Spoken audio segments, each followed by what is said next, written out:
Hi, Rolling 20s fans. This is V, and I'm here to talk to you today about a new sponsor for our show, Casey's Irish Pub. This is an honest-to-God Boston or Chicago-style Irish pub located in downtown Los Angeles. They serve cooked food, 11 kinds of beer, and 49 different Irish whiskeys from 3 different distilleries. What does that mean? That means if you're looking for a good drink during the Los Angeles convention, you don't have to go far. If you're headed to LA for E3, Kamikaze, Anime Expo, the Los Angeles Car Show, or one of the hundreds of events happening near the Staples Center, then a good meal and a glass of Guinness is just a short walk away. Jeremy, the loud guy who won't shut up when we do our podcast, actually ate there during the last Anime Expo, and this is what he had to say. I went down to Casey's Pub looking for a place to bring people for a good night of food and found it when I was driving on my way to the Los Angeles Convention Center. We went back, and I had the best steak pot pie of my life down there. My wife had a good whiskey to sip, and 8 of us had fun talking and eating in a place that looked like it belonged in a movie. Casey's is just a couple of blocks from the Westin Bonaventure. That means it's close to one of the Anime Expo's shuttle stops.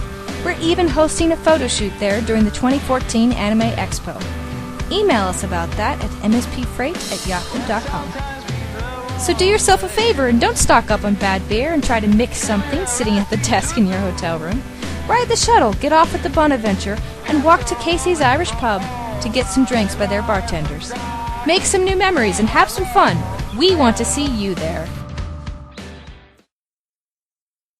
You've seen the prequels, sequels, and spin-offs. But before you see the prequel-sequel hybrid reboot, revisit the triquel that started it all, the X-Men trilogy.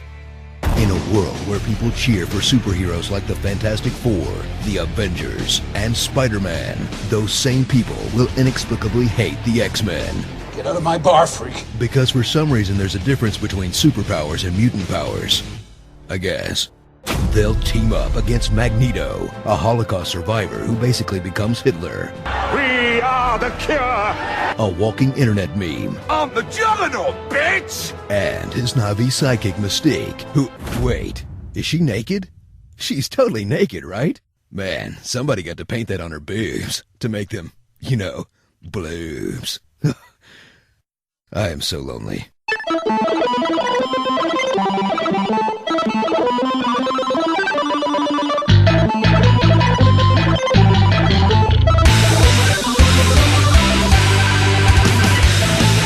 Hello and welcome to another episode of Rolling 20s. We are the show that is where the Comic-Con is only 8 weeks away, meaning if we start charging up our Super Saiyan modes, they should be ready just when the convention ends.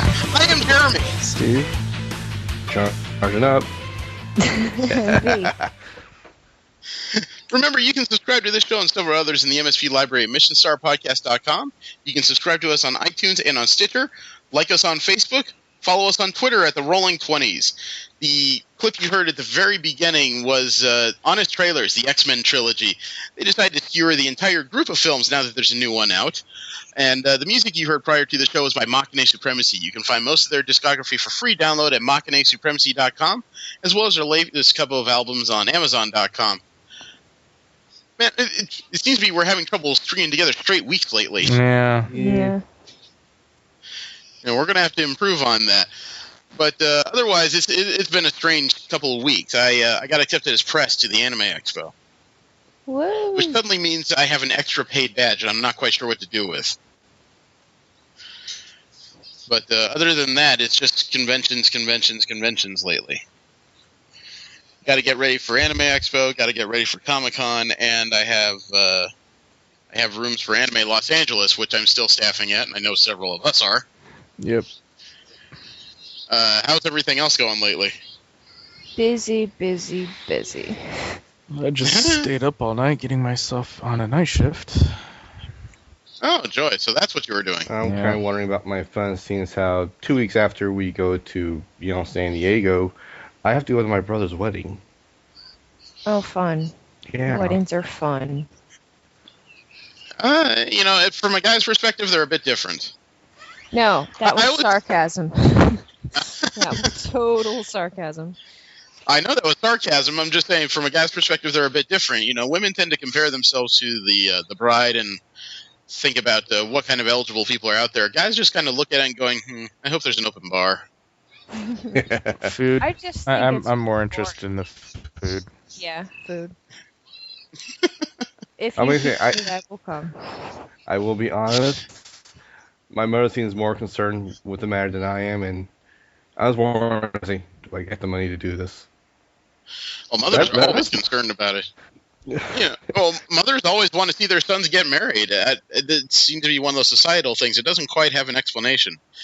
It used to be way back when the fathers would have been concerned with seeing their sons married, because if they did, they could own more goats. So, what the hell? We were assigned to read X-Men No More Humans, a new graphic novel that was out that's supposed to be in canon, and decide on that story. But because we had an extra week off due to a combination of people out of alignment, technical concerns, and myself having a resurgence of the cold I've had for 7 fucking weeks now, we took an additional weekend off, but we did with the agreement that we were going to watch X-Men Days of Futures Past in addition. So we'll have a couple things to talk about. From there, we'll move right into our Kickstarter corner, because there was a few things that passed quietly, and I decided to let them go. I did pick up a few new Kickstarters. One of the things that ended not long after our last show was Summons. That was by Christopher Williams of Norristown, PA. That was the comic book that he was trying to put together about 3 young people about college age who find a book and are, they read from it, and the usual stupidity ensues from reading an old book. But he has some interesting design ideas, and his covers are kind of striking. His project ended on May 19th. He had 219 backers at the end. The goal was $5,000. He actually ended up with $8,024. He did not have a terrible amount of backers, but for what he had, those people put him some pretty good money. Mm-hmm. One person actually backed him at $1,070. Wow. Gotta be someone who knew the project. Well, let's see. What did they get for all that? They got digital and signed physical copies of Summons #1, an exclusive Summons bookmark, an 8.5 by 11 colors print signed, 11 by 17 color print signed, their choice from the galleries, full-figured sketch with background of your favorite comic book character that you can pick. Special thanks in the next 2 issues, exclusive limited edition soundtrack complete with 15 original atmospheric tracks, and an original package CD booklet artwork, your likeness in Summons issue 2, Curse of the Black Fang. And in addition to all that, they got 3 Summons t-shirts, and they could choose 3 out of 4 designs. That's actually pretty substantial for $1,000. Lately, we've been hearing, if you donate $1,000, we might mention you on TV. So, gotta congratulate the guy for getting a serious amount of stuff done. Especially to convince someone to back for $1,070. That's pretty impressive. Another Kickstarter we were following that ended just 1 day ago was the anime and manga RPG. It was by Joe Bush of Aurora, Illinois. He actually had 104 backers at the end. The goal was just $2,000. He actually ended with $3,566. He was creating a brand new tabletop anime-based RPG. It doesn't quite say what exact system he was planning on using, but he called it an open game world. Open source usually makes it easier to start original games, though, at least. Mm-hmm. Let's see. We also have another Kickstarter ended on May 23rd is Amplitude. If you guys remember, we talked about this because the Kickstarter is by Harmonix Game Systems. Yeah. They were recreating Amplitude, which was a sort of rhythm game, I think, from the prior generation of games around PlayStation 2 era. But they actually ended on May 23rd. There were 14,112 backers. We talked about this a couple of times because it seemed like they were having trouble keeping pace when they had a goal of $775,000. They must have had a last-minute boost because they ended at $844,127. Nice. Actually finished it. Yeah, they're going to remake this game. They must have had an amazing media push at the end. I remember seeing something about this on a couple of outlets, but not a whole lot. And again, Harmonix actually has a pretty good name in the gaming industry still. Between the rhythm games and the fact that they just haven't produced a whole lot of games that suck, they have the right kind of reputation. We've also been following A Night in New Orleans by Cost Couture. This one's being done by Gillian O'Daniel and Christy Turner. If you guys recall, This is the one where someone's trying to put together an X-Men and Avengers cosplay project in New Orleans in September. This one has 5 days to go. It ends on Saturday, June 7th. It has 63 backers. The goal is $25,000. They currently have $2,747. That's all. That has changed almost nothing since when we checked in on 2 weeks ago. Marketing. It's not just marketing. We've had a chance to kick this around, and we think part of the problem is that the majority of the goals don't involve a copy of the book, and most of what you get is a print of one of the cosplayers in the project. A single print. Oh, that's, yeah. You don't even get you get a digital bundle of 20 shots in addition to a print and your name in the back of the book for $50. So at $50, you don't even get a copy of the book at this point. At $100, you don't get a copy of the book. $150, I don't see a copy of the book. You actually don't get a copy of the book until you pledge $250 or more. It's one hell. And with it, it's one expensive book. I know, and you get at $250, you get a copy of the tabletop book, a digital bundle of 20 shots, poster-sized photo of the group, and a full set of postcards, 15 of them, and your name in the back of the book. You shouldn't have to get up to $250 just to get a copy of the book. I think that's one of the serious problems here is that none of the rewards are a simple copy of the book. You can't. It sounds trite, but usually these Kickstarters have at least one level where you're just basically purchasing the product. And you don't have that here. Let alone their top-tier donation reward at $1,000 is a full backstage pass, meaning you get to go to the event as they take pictures, and you cameo in a shoot. But you have to make your own way to New Orleans. So you would pay $1,000 for the right to stand in one of these pictures and not even be the feature. Mm-hmm. So I like the project, but there's kind of a weakness in concept here that I don't think they're getting past. This one was interesting to me. Did we talk about Sabertron before? Doesn't sound familiar. Okay, I'm pretty sure we didn't, now that I've said that out loud. Sabertron is foam swords with electronic scoring. It's kind of like you take the swords from LARPing. They're gigantic foam rods, except they have electronic sensors in there, and it's kind of a hybrid between swordplay and laser tag. You can keep score, and these things make swishing sounds. It's an overgrown man toy, basically. But this thing has 13 days to go. It ends on Saturday, June 14th. Has 703 backers. The goal is $50,000. Currently stands at $112,005. It's being done by Level Up of Austin, Texas. Obviously, this is one of those things that's really playing with the inner child. We all love our inner child. Yeah, and this thing has 13 days to go. If it reaches $200,000, they'll add sheaths to all orders. You can actually get a sheath for your foam sword. This is hilarious. Wow. But this is one of these. I'm sorry. I was gonna say the average backer is backing about $160. It would seem so, but they have several packages that are about $200. One of those levels has 32 backers. Another one is about $199, has 114 backers. There's 61 backers at $249. One of the 199 packages says you get a pair of the Grandmaster series, plus all of the features in the Master Series, plus an LCD touchscreen for managing game modes, dynamically changing illuminated blade colors. This version adds Bluetooth syncing to a smartphone app for recording and sharing your battles.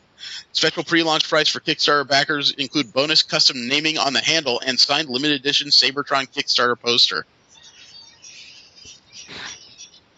Wow. They have a signed picture of Summer Glau using these swords. Yeah, she apparently is a fan. Well, so cool. I mean, it seems that $100 is where you start picking up the swords. But it's also been featured in Engadget, Kotaku, TechCrunch, Business Insider, Geekology, Gizmag, Recode. It does seem to be that if you want a successful Kickstarter, you got to talk about it to people before you launch. You can't just launch in a wing and a prayer, You can't just put out one that says, I'm putting together a game center in Kentucky, and it's a great idea. A new one is also Strong Female Protagonist, Book 1. It's by Molly Ostereg of Brooklyn, New York. There's a webcomic called Strong Female Protagonist about a lady superhero who's also trying to keep a day job. It appears she wants to turn to a physical graphic novel, but she has 17 days to go, and this ends on June 19th. Has 1,148 backers. The goal is $8,000. She currently has $38,498. Wow. Nice. So not much of a question about what she's going to be doing with her time.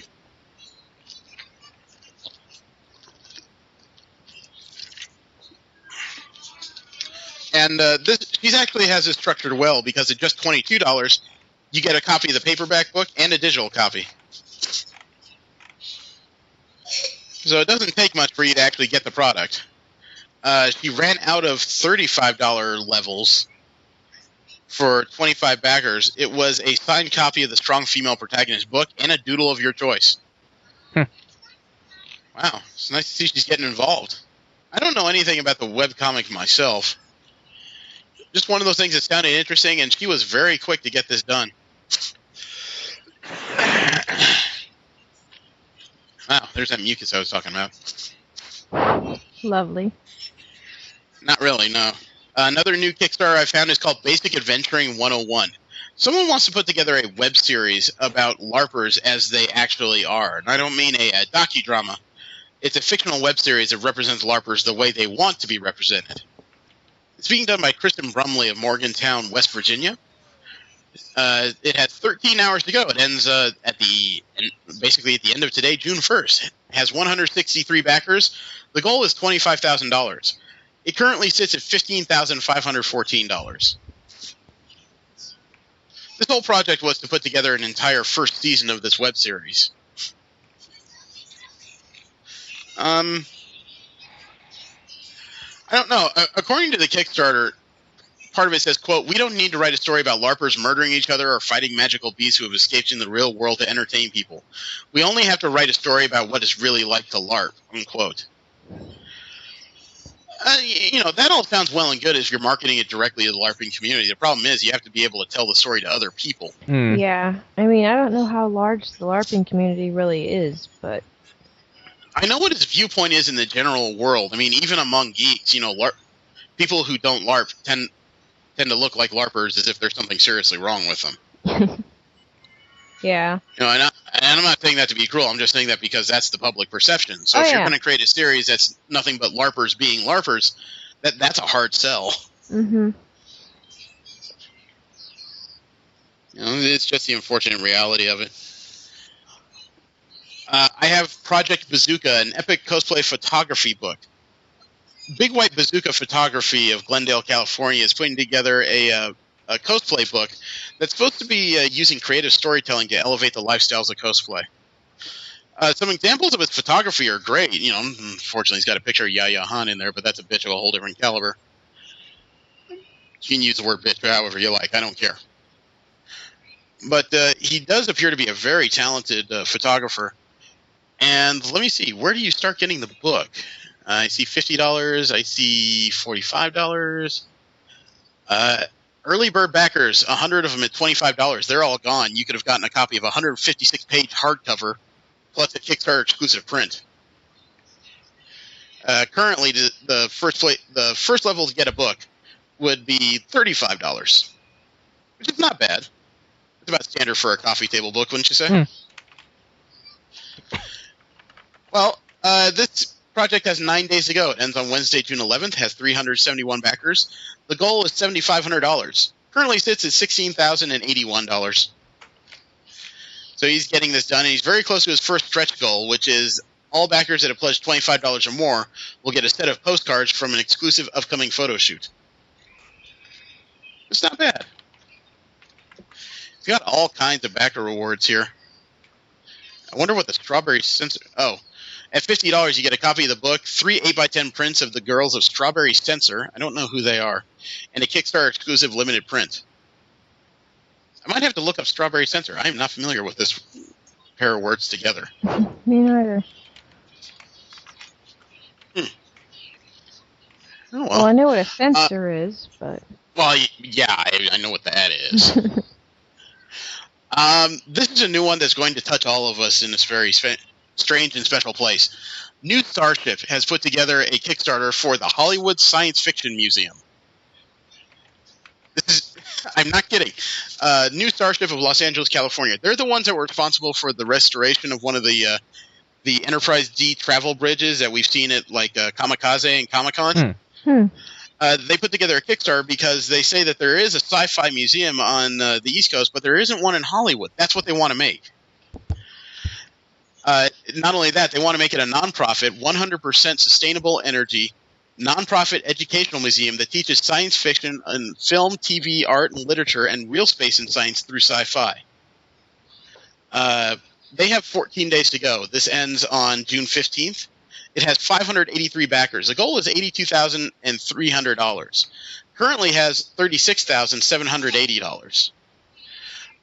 Regardless of how much you donate, you get one free ticket to the museum in 2015. Huh. They've already been featured on ABC News, Engadget, CNET, Ecosystem, Blaster, Tested, Ars Technica, and Space. And the backer rewards, I guess in addition to ticket, you can get all kinds of stuff from jelly bracelets up to embroidered patches, action figures, believe it or not, like Fembot from the $6 Million Man. At $25, you get a hat. And the board of directors is actually kind of interesting for this project because you have Hudson Huddleston, who's the writer and son of Disney composer Floyd Huddleston. You have Ronald D. Moore, who is responsible for Star Trek The Next Generation, Voyager, Deep Space Nine, the films of First Contact, Generations, Mission Impossible 2, and the reimagined Battlestar Galactica. You have Rick Steinbach, who is a space and science fiction artist for NASA. Larry Nemecek is the author of a Star Trek The Next Generation Companion and Starfleet Archive Stellar Cartography. There's actually a whole group of names here, people I recognize. Yeah, I And the map of the recognize place- a number of these names. Yeah, the map of the place is actually kind of interesting because there's supposed to be an interactive section that's starships from fictional series, a room of robots from science fiction, a room of robots in real life, 2 different Enterprise bridges you could walk through. I think there's actually a section of the place that would be dedicated to just Doctor Who. You know, the place is definitely sci-fi rich. It's an interesting idea, and I hope it works. Me too. Where is this taking place? This would be in Hollywood. But if you donate $10,000, you would actually have the rights to film in either or both of the Enterprise Bridge remakes in there for 4 days. Oh, cool. Okay, calm down. Jesse, clean her seat. I'm really big Star Trek fan. I know. And I watched the video on this last night while I was trying to catch up and bookmark stuff. The guy actually says cosplay is not just welcome in this facility; it'll be wanted. Nice. Nice. I have several Star Trek uniform. Well, 2 already. Well, he says that the patrons and the employees can cosplay. That would just be weird to walk around. You wouldn't be sure who to talk to. The last one I have is something we've been following for a little while, and we're just enjoying the shit out of it, is Solar Roadways. Woof. You okay there? I really like that. I thought you popped. It doesn't say... I know we looked up who did this. It's being done out of Stegall, Idaho. The person creating this wants to put together a prototype for solar roadways, replacing the pavement roadways with solar panels so they can accumulate and distribute energy. Well, the Indiegogo was actually supposed to end about 10 days ago, but they received an extension on it. It currently has 20 days left. It doesn't end now until June 20th. Had a goal of $1 million to build a functioning prototype. Currently sits at $1,796,398. So we were concerned for a while there because it didn't seem like they were keeping pace, but they suddenly got a butt ton of money. I helped. I mean, some of the donation rewards are kind of bizarre. At $500, you get your name on a parking lot. I guess that's where they're testing this. If you donate $10,000, you get a 7-inch glass hexagon, one of the protection glasses for the solar roadways themselves.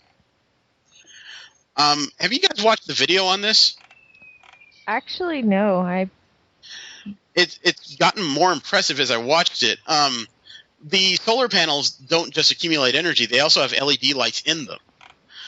Some of the uses of that is that maybe using these LEDs, we would no longer have to paint roads. We could change the designation and patterns on them as we need to. Also, because the LEDs, that means when you have country roads without illumination, you'll see panels light up as something is walking across it. They're pressure sensitive. Nice. So you might miss fauna or the occasional bicyclist or something. They're also talking about the idea of possibly replacing bike paths with this as well. Nice. And it's all very cool idea. I actually watched a video of one guy working on it. And you have to open up the access panel next to it, and you can crawl in alongside it instead of having to dig underneath it. Something else that occurred to me as I was watching the video is this would mean that you wouldn't have those week-long projects where people are grading down roads and then, trying to clear out the rubble and then laying over fresh tar and stinking up the neighborhood for 2 days. Yeah, replacements would probably take all of a few hours. It might. A day. Oh, well, maybe. It depends on the stretch of road. Sometimes what they grade can be rather significant. That's true. But it may take less time because now you wouldn't have to replace a whole section of roadway. Now you could just replace whichever panels were cracked or malfunctioning. Yeah, that's why my only real concern is how construction companies will react to this. Yeah. I don't think you have to worry about construction companies. I think you have to worry about city labor unions. Well, that's what I meant. That, and It's like, somebody brought up the fact that solar panels and stuff like that actually contain hazardous chemicals a lot of the time. So if one of these did break, it might not be such a good thing for the environment. well, unless I think there are ways of building them that don't contain hazardous chemicals. And then more than likely, that might actually. Well, are that they actually might using involve it depends. That might actually involve a story I have for Nerd Interest Newsletter. There's a new material out there that can conduct electricity, and it's what was the width of it? It's like the width of a piece of paper. Whoa. We'll get to that. All right. I think I'm bearing the lead there. From there, we have video game news, and even though we've been off for a couple weeks, the news has averaged out to about the same amount. It's been kind of quiet. Probably because everyone's going movie crazy now that some of the summer nerd movies we've been waiting for have finally come to fruition. The first thing I've got actually kind of threw me sideways because the Gears of War intellectual property has been purchased. The original makers of Guild of War have sold the property to Microsoft. Black Tusk Studios has sold Gears of War to Microsoft as a property, which is just causing a lot of questions because that's a fairly successful game that you suddenly sold off. The next Gears of War game was actually still in the concept and prototype phase, according to a Black Tusk producer named Rod Ferguson. I don't know where you. I'm kind of at a loss on this one. I'm I trying don't to know think. if. I'm trying to think about some of the gamers I watch on YouTube, and I recall them mentioning something about the guy responsible for Gears of War didn't want to be known for that chainsaw. So Gears of War is more of a kind of a starter project for him for something he wanted to do, for something better he wanted to do. Oh, he would have to. He would have to take a significant step away from that, and even then, I don't know why you kill a project that could fund like the next 3 you want to do. Does that make sense? Mm-hmm. You don't have to be known for just this as long as you put out good games. But if the other games aren't good, it's nice to have a fallback plan. Yeah. So that one confuses me a bit. This was interesting to me. In the first 20 weeks of 2014. There have been more games released on Steam than in the entirety of 2013. I believe it. From January to April of 2014, the number of new releases were 80, 110, 140, and 90. In 2013, the number of new releases averaged between 20 and 40 per month. Yeah, but how many of those games were on the Greenlight project? I don't know, but those were funded games, so it didn't really matter. They're funded games that are incomplete. I don't know. So it's interesting that the video games are changing platforms slowly but surely. That much is pretty clear. Yeah. Oh, Yeah, there's a lot more digital distribution of video games these days. There's less and less people buying discs. oh yeah. But that's also a double-edged sword, because there was a story I read that I couldn't find another copy of, and that's my fault. Comcast, which is buying Time Warner, if this sale goes through, they would own 1 out of 3 cable houses in the U.S., or cable-using houses, I should say. Here's the problem. They're experimenting right now with data limits. Right now, they're experimenting with 350 gigs. What will that do, or why are they doing that? Well, they're doing it because, data is turning into their biggest, or I should say internet provider is turning into their biggest business, and they don't want people just doing it willy-nilly. They want to create limits for it, which would have financial penalties, obviously, if you pass a certain point. The problem is they say that this would not affect 80% of their users, which is probably true.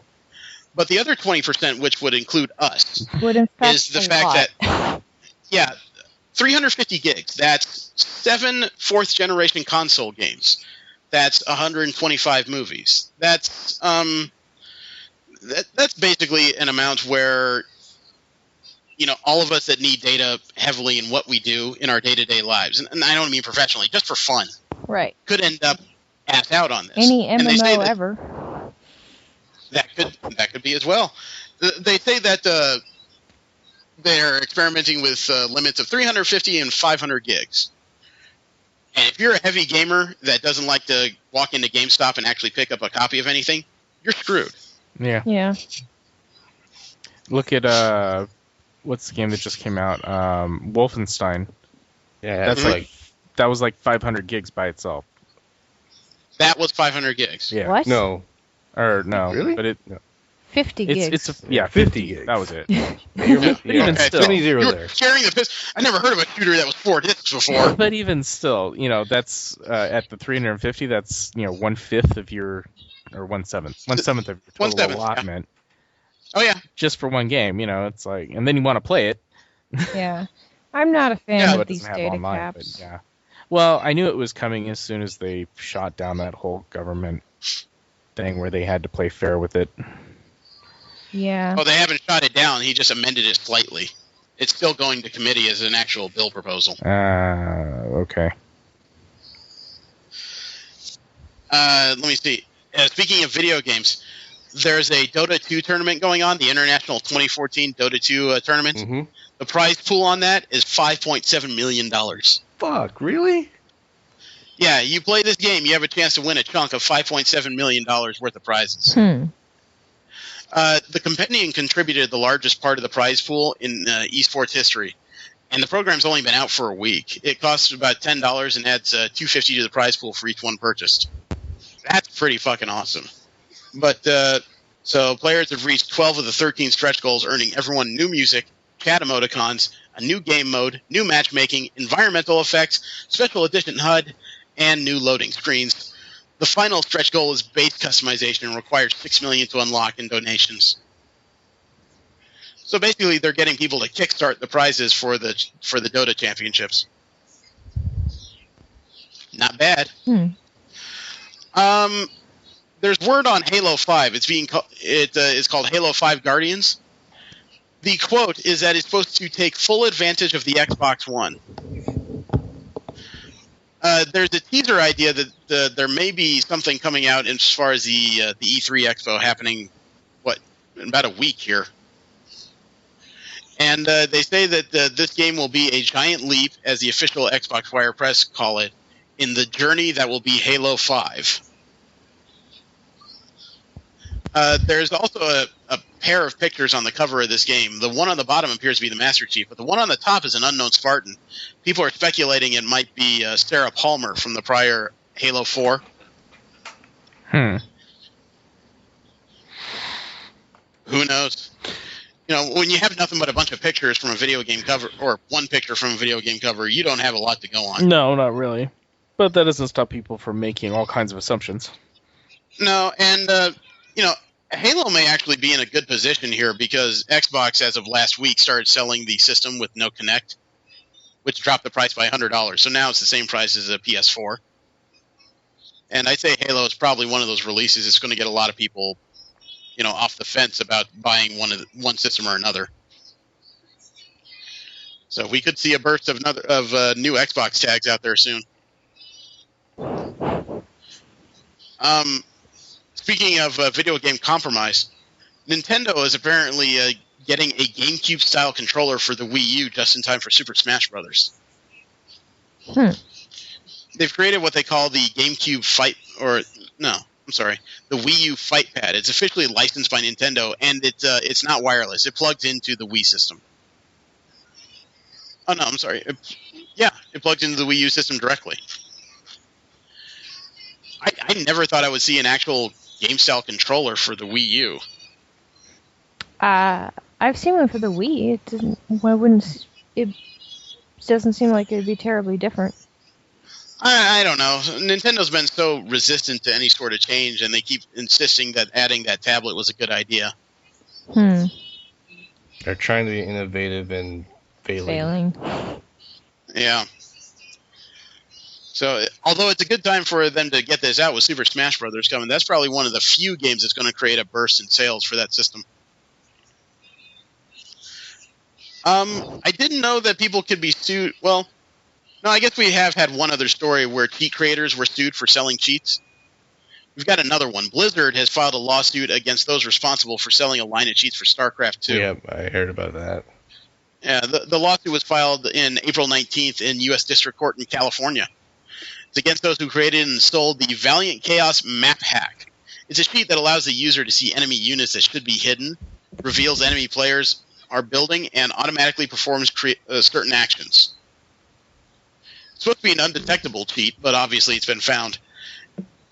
And it was sold via access to a private forum for about $58. Blizzard said in their lawsuit the cheat, quote, not only disrupts or impairs the online experience for purchasers of the computer games, but, as set forth more fully herein, causes serious and irreparable harm to Blizzard and its products, unquote. Now, there's no direct company named in the suit, but it states that the accused agreed to the game's end-user license agreement. In other words, it's that agreement that some people sign as soon as they start playing the game. And that's the agreement that Blizzard is claiming that these people violated. They're looking for maximum monetary damages of $150,000 for each copyright infringed upon. I wonder how many that is. Yeah. I don't know. I mean, the maps in the game system are generally not single copyrights. They're multiple copyrights strung together because it's a combination of products. So, I couldn't say what's done here, or if they're counting each person that bought it as a separate copyright infringement. That's kind of scary.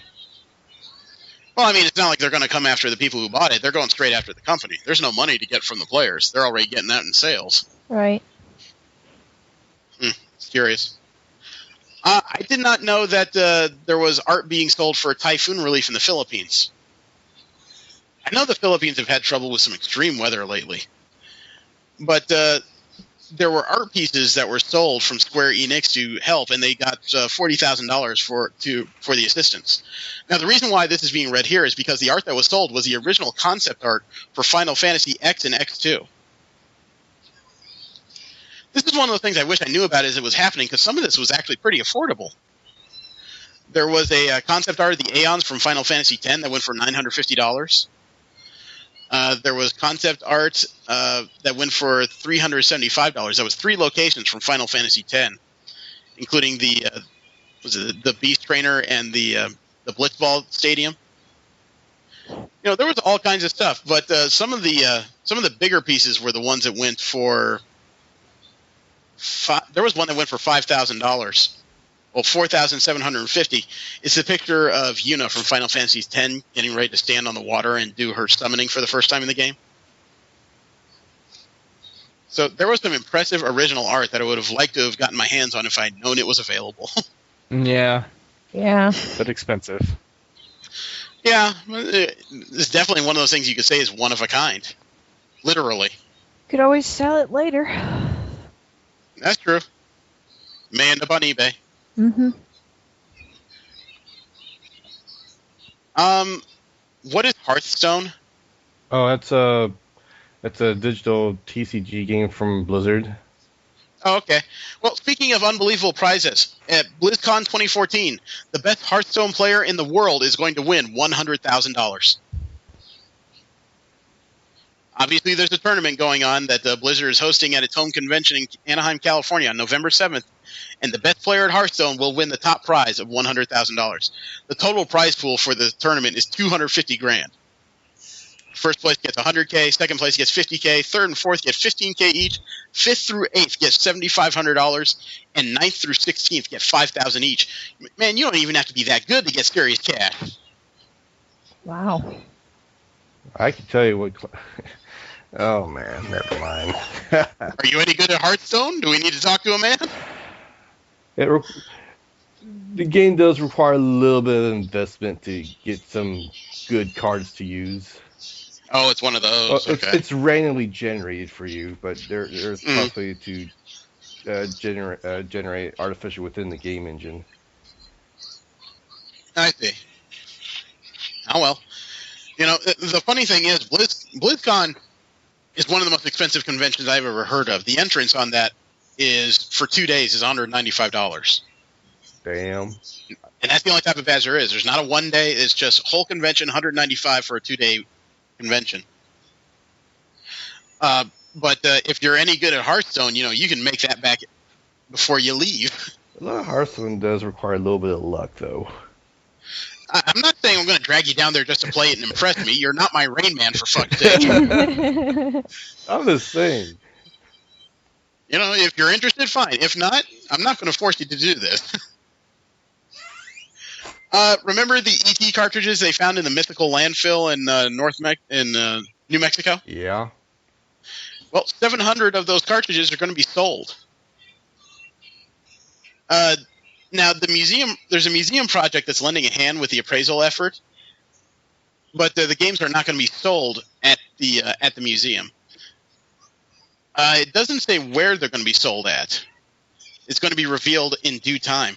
I don't know why you'd want to buy this, because there's already copies out there you can get off eBay for $25. You know, fully functional. There's no question as to what you're getting. Do I want to get something that was held in a giant pit that used to be filled with garbage and poo? If it's cleaned well enough. You know, this one was pulled out of the trash. You know, then again, if it smells bad enough, you can just say you pulled it off of Kim Kardashian's butt and just sell it for $100,000 on eBay. Ew. This is kind of a scary statistic. You know how Japan finally has release of most of the major game systems with the exception of the Xbox One? Well, last month, the most recent weekly sales tracking from Media Create showed that Sony's PS4 in Japan has been outsold by the Wii U. Japan, Really? Japan? Yeah, and apparently it may become a common occurrence. Let me see. I'm trying to find the exact details on this. Now, Infamous Second Son looks to have driven up console sales a bit, but the PS4 recently sold 7,543 units in Japan. Nintendo's Wii U sold 9,024 units for the same week. The PlayStation 3 outsold the PS4 in the same week by 20 units.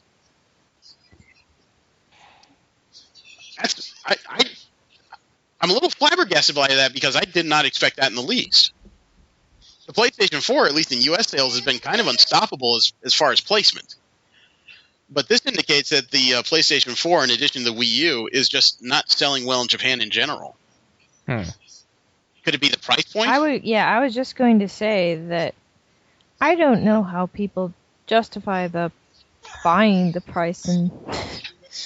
In my case, when I bought my Xbox One after I got my taxes. That wasn't a day-to-day buy. I can't do that on a whim. I needed some kind of infusion of cash to do that. Right.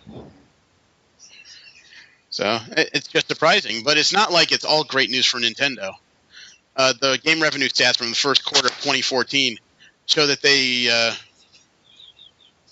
across all their systems available, the Wii U, the Wii, the 3DS, they grossed just $411 million. And that's not a net take. That's their gross. The reason why that's a problem is because, King.com, the people who make Candy Crush? Yeah. Over the same period, they grossed $641 million. There's a Japanese mobile game maker called Gung Ho that has its most popular game, Puzzle and Dragons, that's been an app in Japan. They grossed $476 million. So Nintendo's not even grossing as much as mobile game makers. Damn. Not only that, but some of the people that Nintendo passed by are starting to get involved in the market as well. Sega and Konami are getting involved in mobile gaming as well. And they both have top 20 hits on Japanese iPhone apps in the sales charts. So Nintendo's suddenly getting slammed on all sides. There's second-tier app vendors like, let me see, Colopi, which made $237 million in the first quarter of last year. So all kinds of people are having major sales bumps in the mobile phone market, but Nintendo is either getting flat or getting worse. They've got to figure out what to do about this, and soon. Because for a company that used to pride itself on innovation, they're definitely stagnating pretty badly. From there, we'll move into Marvel Media News, which is the news of Marvel that doesn't fit on the comic book page. It's generally TV, video game, or movie screen. The biggest thing that happened last week. The guy that was slated to direct Ant-Man, Edgar Wright, has walked away from the project. Edgar Wright was the director of Scott Pilgrim vs. the World. He and Marvel apparently agreed to terminate his contract on the project over creative differences. They released a joint statement. Some people have said that they take Edgar's side on this because he wrote the script and he has a particular vision for the film. There's other people that are taking Marvel's side for this, though, because they have very specifically controlled the images of the characters in the movies they have. And you can't argue it hasn't worked. Yeah. Each of their movies is just getting more and more spectacular, and they're keeping a very consistent vision throughout the films. Edgar Wright is known as somebody who has a very particular vision and likes to do things his own way, which has also worked for him. But again, you're coming in on you're coming in on a franchise, a film that has very well established guidelines. I'm so not they're sure supposedly I like the directing of Scott Pilgrim versus the World. I liked it, but I got to admit that style would not work well with what they're building.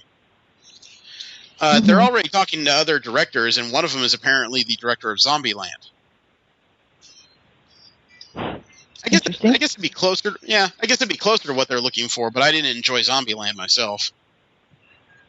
I'm not sure I can point to I don't know if I can point to a particular cause of that. I just didn't like it. It was long and kind of meandering. Yeah, I do remember that about it. Did you see the new Guardians of the Galaxy full trailer? No. I did at the movie last night. Oh, you got lucky because we had crap all for new trailers. That was the only good one. I thought that was the old trailer for Guardians of the Galaxy. Oh, maybe. Possibly. I saw a trailer. Okay, I'm going to send you guys a little linky link so you can see what I'm talking about here. But this one is notable in several ways because this one has speaking lines by both the tree and the raccoon. Yay! It has a bunch of various images. This is what the second teaser trailer came from. The one I told. Remember, Jesse, we were talking about that, where Drax is facing down starships and just carrying a pair of knives. Star-Lord. Yeah. Star-Lord. That's where it came from. I think I've seen this trailer. Forget it. Oh, have you? Where'd you see it at? It definitely looks like the theater trailer. No. Be amazing if it was. It starts out very similarly to the first trailer. So here we are. A thief, two thugs, and a Oh, I hear music. But we're not going to stand by as evil wipes out. Man, I hope they play nothing but Okay, this is a 80s bit music throughout the entire film. They're probably going to get a serious amount of 80s music, considering that's when he supposedly left Earth.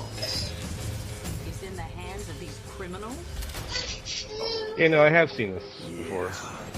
Okay. The only thing that's kind of disappointing me is that Zoe Saldana's Gamora doesn't have those weird circles around the eyes that I saw in the comics. I was curious to see what that would look like on a real-life actress. It's a minor bitch, I know, but each successive trailer in this for this movie just makes me more and more curious.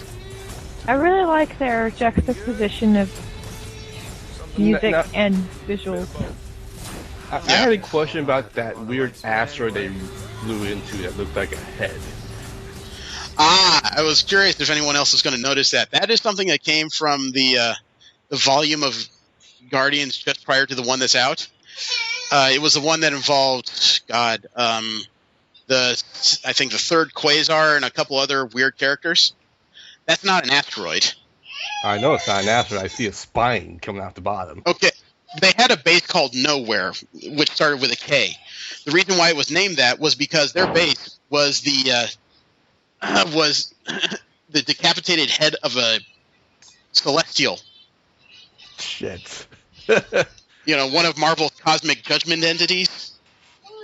Something killed a Celestial, and a bunch of aliens found it on the edge of a black hole and with a quasar nearby, and they just kind of inhabited it. It's turned into its own neutral space station, being guarded by a telepathic Russian dog. Telepathic this shit Russian dog. I'll be honest, I hope we see the dog Yeah. too. He was a cosmonaut. His name was Cosmo. He was sent into space in the late 70s, and somebody found him and augmented his brain to the point where he could communicate. It's a strange concept, I know, but I got excited when I saw Nowhere, because that is just one of the weirdest concepts in Marvel. That's not that As well as- strange. I mean, I could see wanting to make a dog telepathic. Oh, I meant your base being in a severed head of a cosmic being. Oh, yes, that is strange. It's a very freaky thing, but it's a very cool idea. Okay, but yeah, the reveal of Nowhere, that was a big holy shit moment for me, let alone actually hearing I Am Groot for the first time. And the other thing I noticed was that their version of Ronan the Accuser, every time he swung that hammer, he had this weird purple glow to it. I'm wondering if that's where one of the other Infinity Stones is hidden. The space? I think that's the one that would be involved. And hell, it's a space movie. Well, it's We already know. either space or reality from my recollection. Why don't you look it up while we got a couple minutes here? But we've definitely already seen 3 of them, and purple I know is one of the stones, but it hasn't been revealed yet. And I'm pretty sure the Collector is in this movie. I thought I saw him in one of the trailers. So he would figure in. All right, yeah, space is purple. Yeah. Oh, that would be perfect for this movie. It was nice to finally hear I Am Groot, too. Have you guys seen the new look for Hawkeye in Avengers Age of Ultron? I may have glanced it, but I don't recall. It's a picture from the set. I think they're either near done or done with the filming by now. Some people are complaining about this new jacket he's wearing. I would just guess that maybe this isn't a new uniform so much as just maybe a cold weather accoutrement for his costume. Because goodness knows you can't go into Siberia carrying around a shirtless tunic. Or sleeveless, I guess would be the word. Yeah, sleeveless tunic. God, I'm doing so well this morning. Doesn't look terrible. You know, it's kind of like the original costume he had in the Avengers movie. I didn't like it in stills. I liked it much better in motion. Mm-hmm. You know, until we see what it looked like moving, I can't really say what it is. Although some people are already comparing it to Littlefinger from Game of Thrones. That's a good comparison. Well, Elizabeth Olsen was asked about her character in Age of Ultron, the Scarlet Witch. And all she says is that this lady is out of her mind. Sounds about right. Yeah, quote, "My character is incredible and absolutely out of her mind. She's incredibly passionate and thinks she's in control more than she actually is. She's stubborn and an epic woman who has not been created by a human yet. So it's really fun to be part of that and truly honor fans. She apparently had to get into shape to get in the costume like Scarlett Johansson did. Mm-hmm. She says, quote, I always like working out. I guess I grew up being an athlete. I'm not obsessive with anything, really, but I am a witch, so I get to use energy fields. But that's it, unquote. And she also wasn't quite used to the fast pace of how Joss Whedon works on a movie set. Quote, it's like, wait, we shot the whole scene? Because they put 4 cameras on us at once, and it's quick. It's like, I thought maybe I had a few other ways of doing that, and they're like, nope, done, unquote.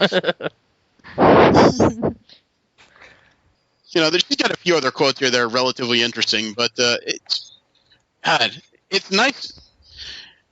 Whedon had such exacting control on the set. Apparently, there's several people who expect multiple takes of something, and instead they just run multiple cameras. That seems like a smarter way to do it. I think it's more expensive because it's a lot more film. Well, at least it used to be the way to do it. Maybe now that they've moved to digital, it's not as expensive as it used to be. I was just about to say, like, digital is a whole lot. All you have to deal with is your, storage space. Yeah. Also, this would eliminate a lot of continuity errors because instead of taking it 20 times where people's facial expressions change, you have one take and you keep walking if the take is good.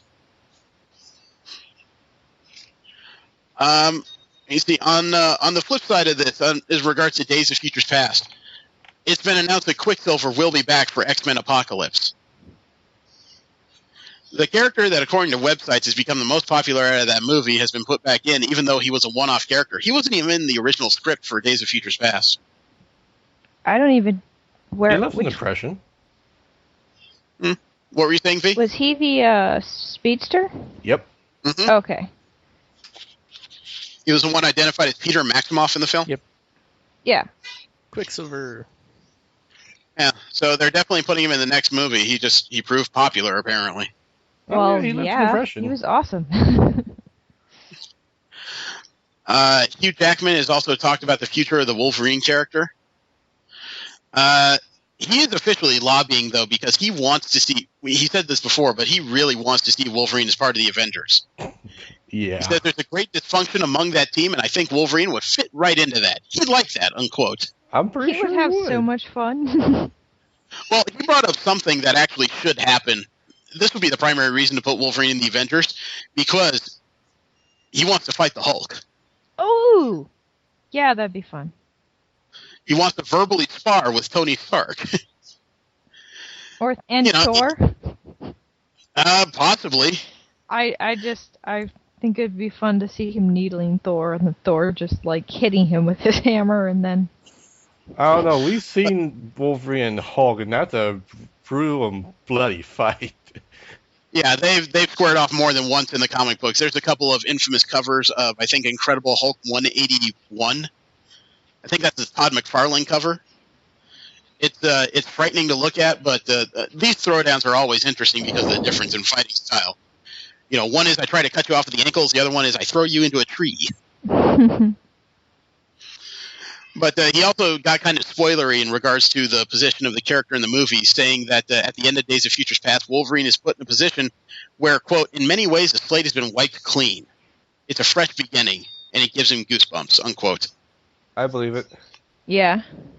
Well, we'll get into that in a little while, obviously. Now, there's members of the original cast of X-Men that are going to appear in Apocalypse as well. They're not being very specific, but they say that some of the original cast will make an appearance in that movie. Honestly, I would like to see none of the original cast in that movie. Yeah. I think they have a chance to move on. But again, we'll get into that in a while again. This is interesting. Marvel Studios has met with Eden Sher. She's one of the stars of the sitcom The Middle. I think she plays the second child among the three in the series. They say that they want her for an unconfirmed role. There's some speculation that she may be Power Woman, which is kind of unlikely. She's a little young for that. There's other people guessing that she might be the new version of Miss Marvel. The Muslim American girl. It's a curiosity, but I don't think she's slated. They haven't said what this character is or what movie she might be slated to be in. But they very specifically want her for something. Wait, who are we talking about again? Eden Scher. Oh. She's from the middle. She's very young. She doesn't have a whole lot of credits to her name yet. Now, I have to ask this. Has anyone seen the new mini trailer to Big Hero 6? Not yet. Yes. Yes, I have. Oh my god, that was frickin' adorable. Yes. And I know that sounds like a cliche word, but after watching it a couple times and trying to just figure out what this movie is going to be about, the trailer was just damn cute. Yes. You guys want to see it? It's only about a minute and a half long. I like cute things. Oh, you have cats and you have a boyfriend, so. Okay, I sent it to you guys so you can take a look. We've discussed before how Big Hero 6 is going to center around a young genius who's recently lost his brother, and he's built an inflatable robot. The trailer is all about him trying to upgrade that robot. I'm not sure upgrade is more as cosplaying it. Well, no, he built the armor. He definitely built it to for a different purpose and to protect this thing. It wouldn't take much to destroy an inflatable robot.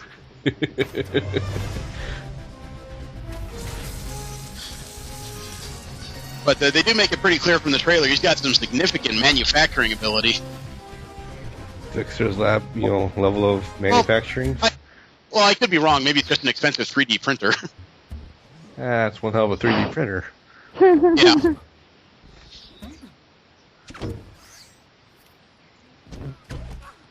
The video of him trying to get this thing into this armor is hilarious. Especially that first bit when you realize that thing has no mass. Yeah.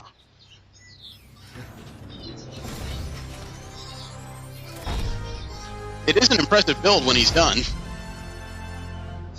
going to be a fun character model to follow through a 90-minute film. Okay, Makes one hell of a toy. the creature's supposed to look like the Pillsbury Doughboy, right? Yeah. And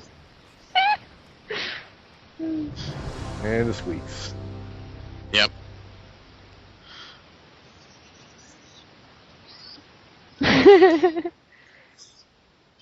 Yeah, I was unsure about what they were going to do for this since this is the first Pixar Marvel project, but after seeing that trailer, yeah, I can go watch this movie. Yeah. Yeah. Cute. Yeah. Wow, it must have really got to her.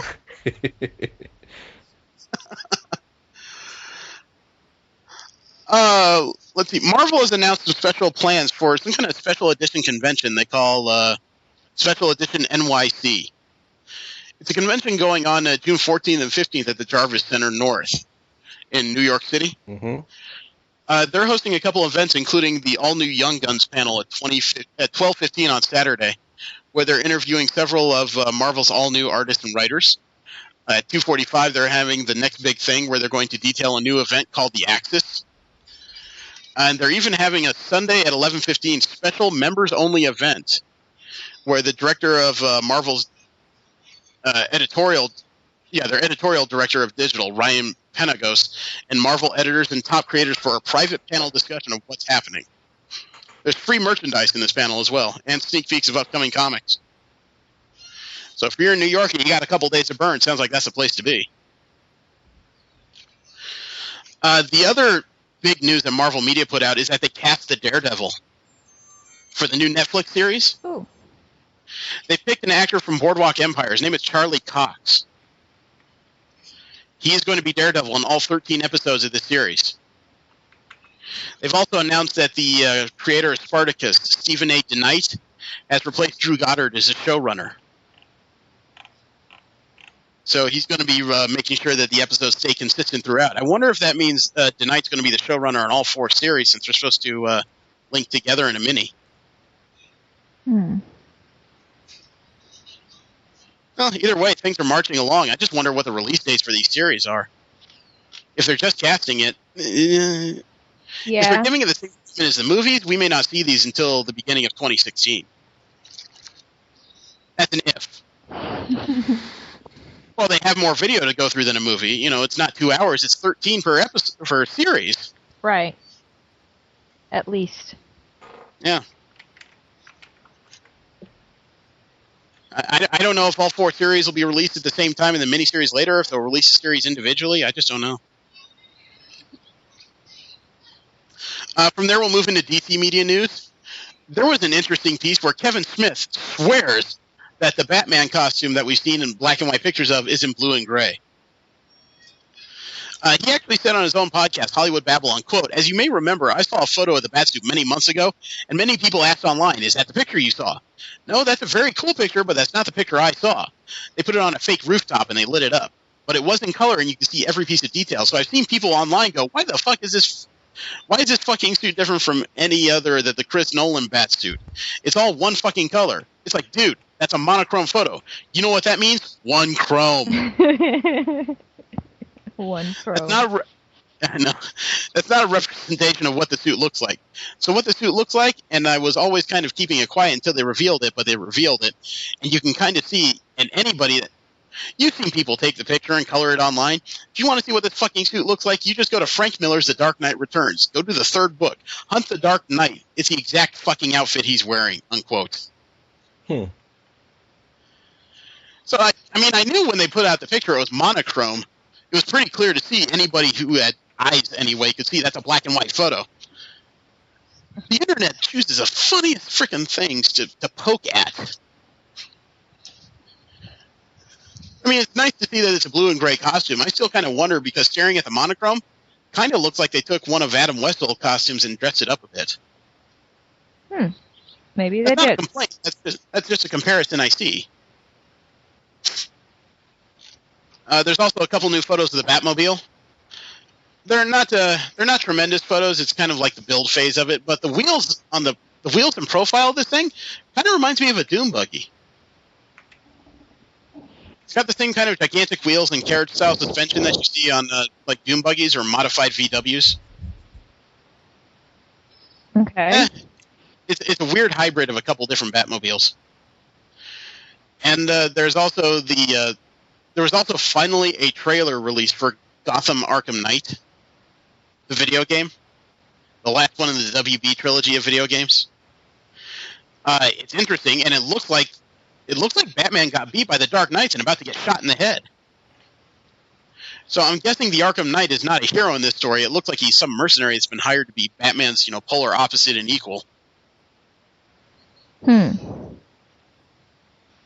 There's also new details on the costume itself. It looks like it's a lot of reactive armor bits, like they're channeling the New 52 when they remade the costume. But there's a couple of interesting scenes of driving the Batmobile that looks to be in-game footage, but it's hard to tell unless you actually get your hands on it.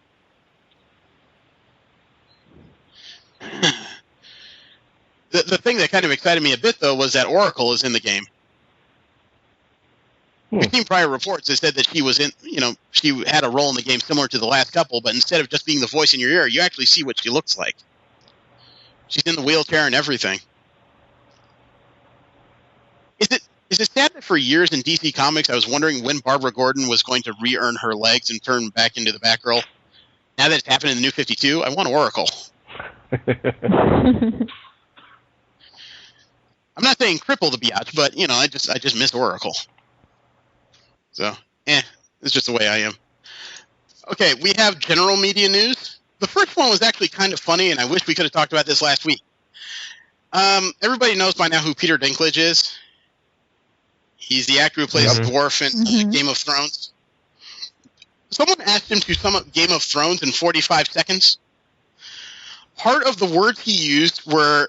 Stabby, stabby, stabby, stabby. Sexy, sexy, sexy, stabby, stabby, stabby. That is awesome. According to the writer on IO9, he's immediately going to the Game of Thrones Wikipedia page, deleting all episode description text and replacing it with stabby, stabby, stabby, sexy, sexy. I almost think the word should be reversed. I don't know. After watching the show, I can't say he's wrong. He also mentioned some brother-sister stuff. He also mentioned some brother-sister stuff and fingers in circles with other fingers going through them. And He got really descriptive. What were you going to say, Jesse? I was going to say, I only watched, like, maybe barely an episode, and that's exactly what I saw. I don't watch Game of Thrones. I just, no. I think it's an enjoyable series. The thing is pretty intelligent, really. I love this series. Do you remember back when we first started this show that Frank Darabont, who used to be a showrunner on The Walking Dead, we talked about how he was suing AMC in the series? No. Is that a no? No. In the middle of the lawsuit, he claims that he was kind of unfairly treated on the show and forced out of his role. In response to a recent letter by Darabont, Darkwood Productions and the CAA representing Darabont is also the network of AMC filed a letter with the judge in charge of the case, Eileen Branston, in the Supreme Court of New York, blasting Darabont for apparently asking for documents unrelated to the case. So they're claiming that he's using his lawsuit as a fishing expedition to get part of the files of the defendants. This whole thing is getting kind of down and dirty as far as legal goes. I still wonder what the original argument was about, because all this seems really deep for just a job issue. Yeah, I don't know. Well, we have received word officially that the Halo TV series is to launch in the fall of 2015. Huh, okay. It's relatively quick from what I know. They may just had a plan working previously. But according to Bonnie Ross, who's the GM of Halo producer 343 Industries, the television series, quote, will stand alone as well as complement and enrich the game experience, unquote. Okay. The show apparently has an expansive Bible who's been written by screenwriter Stuart Beattie, which kind of worries me because his biggest credit is G.I. Joe, The Rise of Cobra. That's a problem. And if you haven't seen G.I. Joe, Rise of Cobra, good for you. This is news that doesn't make me happy. Because the Gem movie apparently is in such dire straits, they've already hired 2 people to try and help save it. Juliette Lewis and Molly Ringwald are now involved in the cast. I forgot that was being made. Why'd you remind me? I know your pain. It sustains me. I've also read that they've already finished filming this thing. They just announced the cast like 3 or 4 weeks ago, and they've already finished filming the movie. That's scary. I think the movie was worrisome. Yeah. Yeah. Yeah. I think they only had a budget of $5 million for this film, and according to one thing I read, I wish I could link to it. From what they've said on the website, there is no supercomputer in this. There's no holograms. The movie of Gem and the holograms is entirely about an internet sensation or a viral video star who becomes a singer. That's the crux of the movie. So they're somewhat modernizing it and making it a little less unrealistic? That or they're recreating the story of Justin Bieber with an actual girl.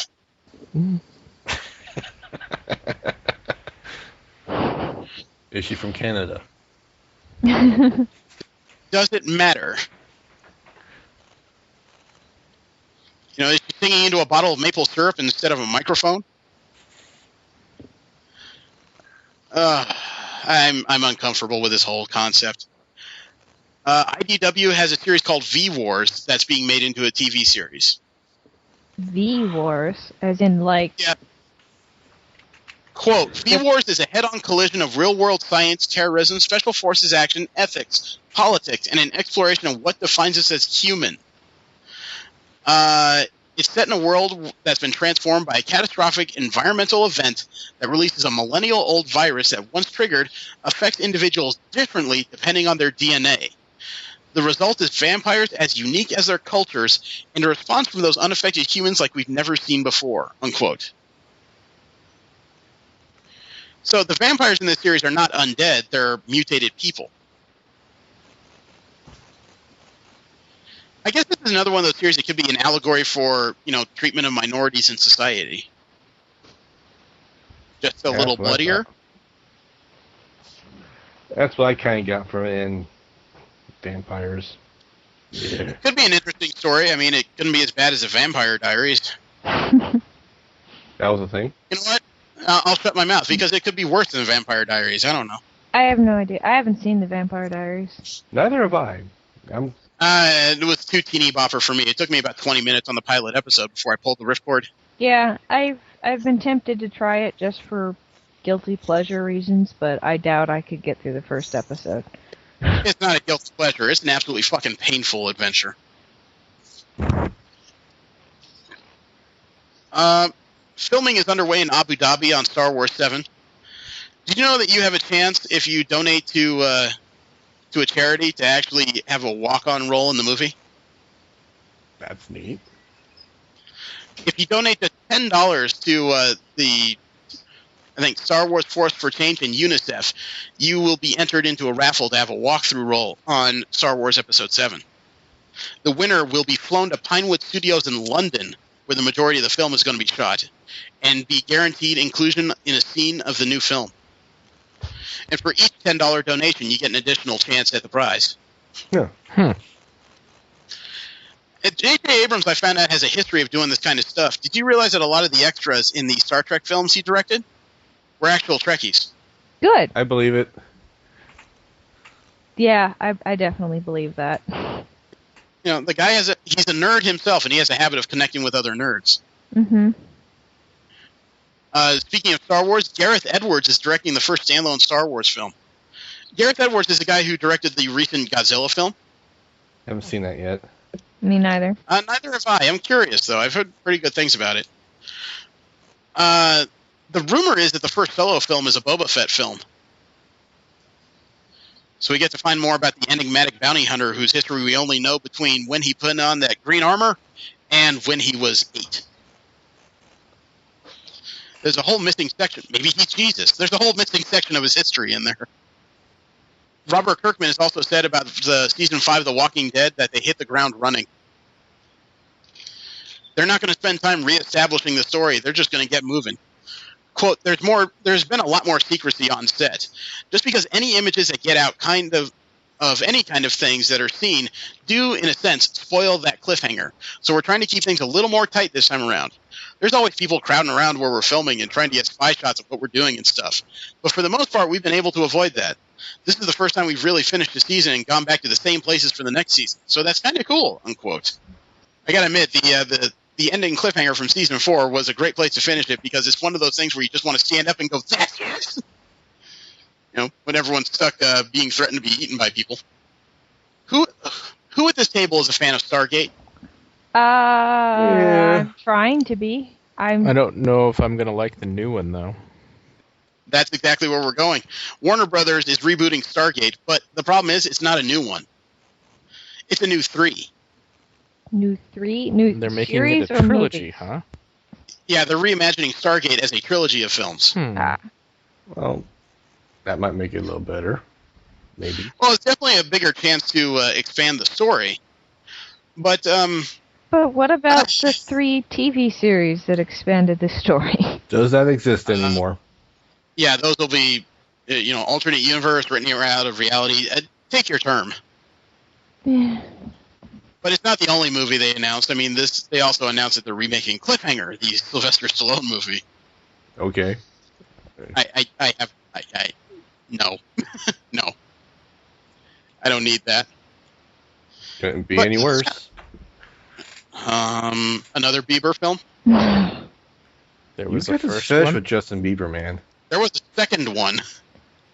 Yeah, There's a we first should probably bury that eventually. Yeah, I can't.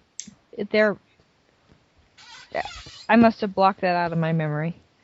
Stargate can be an interesting group of movies. I don't know. I saw the original one recently on a channel I was flipping through, and I sat down to watch it. It holds up pretty well. I'm not as familiar with the movie as I am with the series. I'm not that familiar with the series. The movie is pretty cool, but if you've never seen it, it might be a little jarring to see James Spader and Kurt Russell playing roles that you're used to by, God, what's his name, MacGyver. Yeah. Sorry. Yeah, I can't remember his name. He's MacGyver. Harry Dean Anderson, I think, is his name. I think it's Harry Dean Anderson. Yeah, I'm pretty sure you're right. But the guy that played Was it Daniel Jackson? I don't even know his name. I have not heard of a poster that's been rejected before by the Motion Picture Association of America. For what? One of the posters of Sin City, A Dame to Kill For, has been rejected. It's been rejected under the reasons of nudity and a visible nipple. I sent you guys a link so you can take a look at it. The actress in it, I've seen her before, but I can't name it. I think it's Ava Green. Sorry. I think I've seen worse than this, frankly. Oh yeah, Yeah, this definitely looks worse than kind of this. tame. What nipple? I don't know. I see body shape. I mean, you can see the shape of her breast, but I'm going to assume there's pasties under there because I can't imagine anyone's that stupid to show nipple. Let alone, I've spent time staring at it since this announcement came out, and I don't see a nipple. It's Yeah, the right I thought breast. I saw one and then... Well, I see a bit of a point there, but it looks like pasty. That doesn't look like any nipple I've ever latched onto. Well, yeah, it's the right breast that they're complaining about. I can assure you of that. I still don't see a nipple, though. I think this is relatively tame. I mean, comparatively speaking. It's not like the half-naked people that only are wearing a pair of underwear and are showing their ass to the picture. I've seen that in several movie and TV promos. Yep. Mm-hmm. So I don't quite know why this wouldn't make it. They drew a line in the sand and are daring them to step over it. It's a great hill to die on, though. There have been pictures of women in bikinis that show more of their bodies than this. It's just bizarre to me. I don't know. Maybe they're just not Sin City fans. I'm not, so I don't care. Adult Swim is getting a new TV show. They're calling it Team Unicorn Saturday Action Fun Hour. It's going to be kind of a combination of Sailor Moon, Power Girl, and the Power Rangers.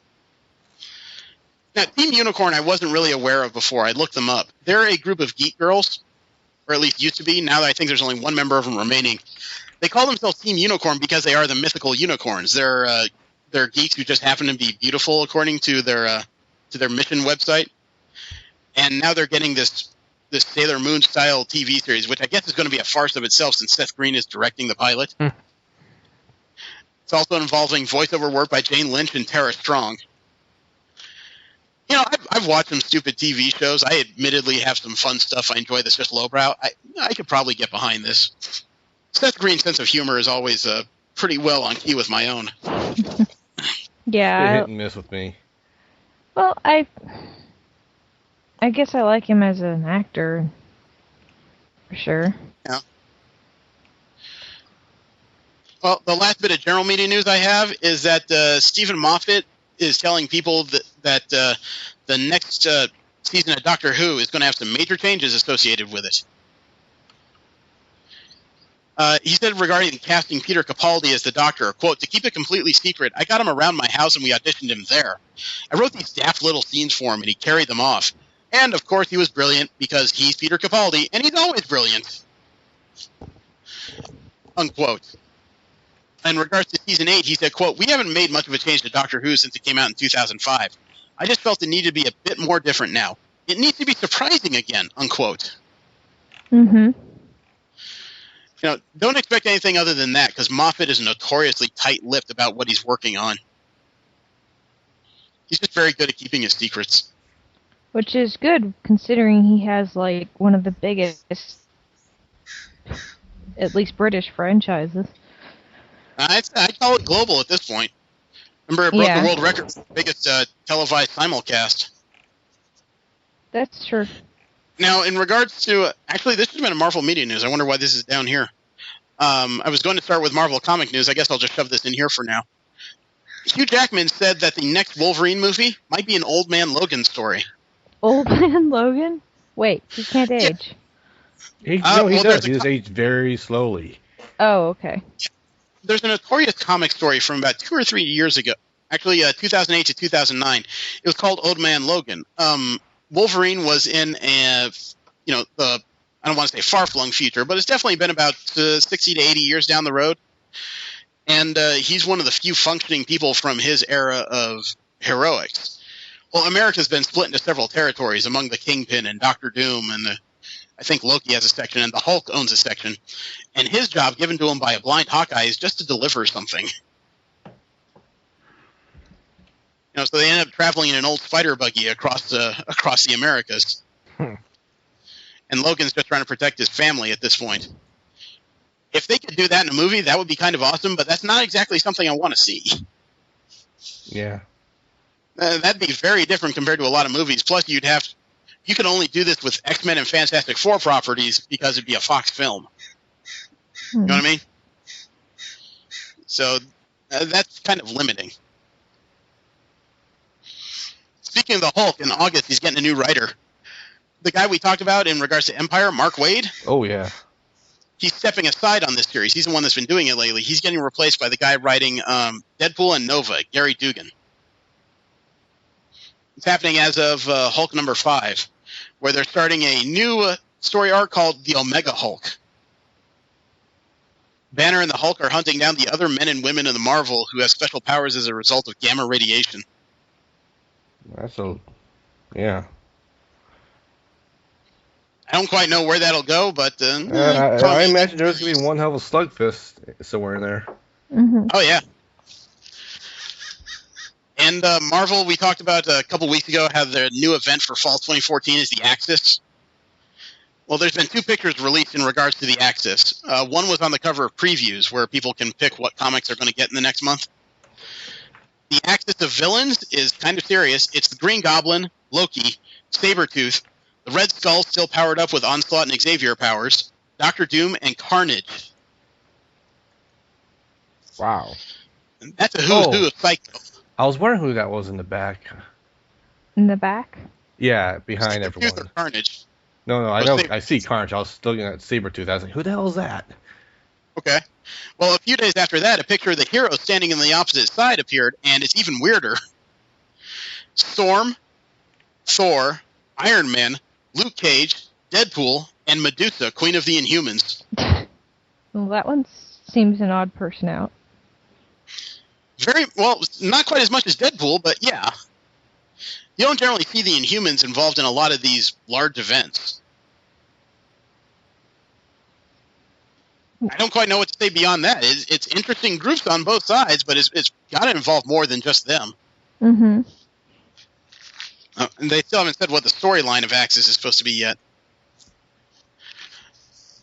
Did you guys read the original Sin series thus far? Haven't touched it yet. Okay, so far we found out who holds one of the Watcher's eyes, at least. It's an old Ghost Rider villain called the Orb. I was kind of joking he might be involved in this because he has a giant eye for a head. Huh. Turns out he does have the damn thing. Like his entire head is an eye, or there's just a large eye on his face? His entire head is an eye. Wow.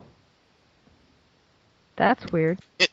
It's one of those 70s creations that I'm sure made sense when they put pen to paper, and nowadays you just say, how does he eat?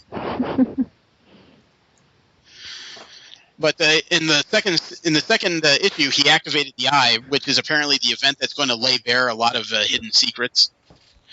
I've been, just in the comics I regularly read, which some are connected, I've seen some people suddenly learn a lot about things. Apparently someone knows what happened to Deadpool's parents already. But according to the writers, Axel Alonso promises an oh shit moment in issue 3. That's a big statement. It is. Of course, you can't count on that until you actually read it. What some people consider oh shit, a lot of people just say, well, I saw that coming a mile away. Yeah. Last bit of Marvel comic news I have is kind of a doozy. According to the cover of All New X-Men 32, which won't be out for, let me see, where are they at? 28 now, 4 months yet. So it won't come out till well into the fall, close to winter. The cover has several X-Men on it. It's an homage to a 1980s cover where Kitty Pryde joined the team. So on this cover, I see several panels surrounding a circle. I see Angel, X-23, Jean Grey, Shadowcat, Beast, Iceman, all of the current all-new X-Men. In the center, it says, welcome to the X-Men, Miles Morales. Hope you survived the experience. Oh. Miles Morales, the ultimate Spider-Man. Yeah. The black and Hispanic Spider-Man. There's a couple of guesses as to what's going on. Perhaps the Ultimate Universe is ending. There's one theory that says that there's a Miles Morales in the regular Marvel universe we just haven't seen yet. That's a possibility. After a crossover, Peter Parker did an internet search on Miles Morales and found him. But they never said what came of that. If this is true, this would be a hell of a shift for an X team to get a Spider-Man for the first time ever. I'd be curious to see where that heads. Let's see. From there, we'll move into DC comic news. There's a couple of different things here. David Goyer. Oh, no, I'm sorry. That's the wrong story.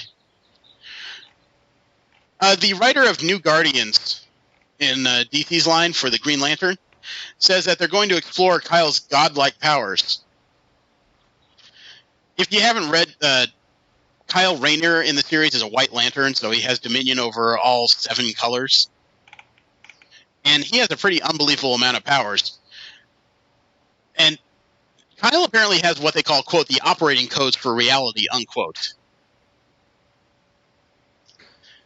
Okay. I don't quite know how. That's one of those statements that's very interesting, but at the same time is a little broad.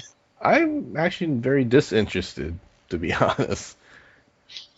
I would like to be interested, but after the Black Lantern saga, a lot of the Green Lantern series have become very repetitive to me.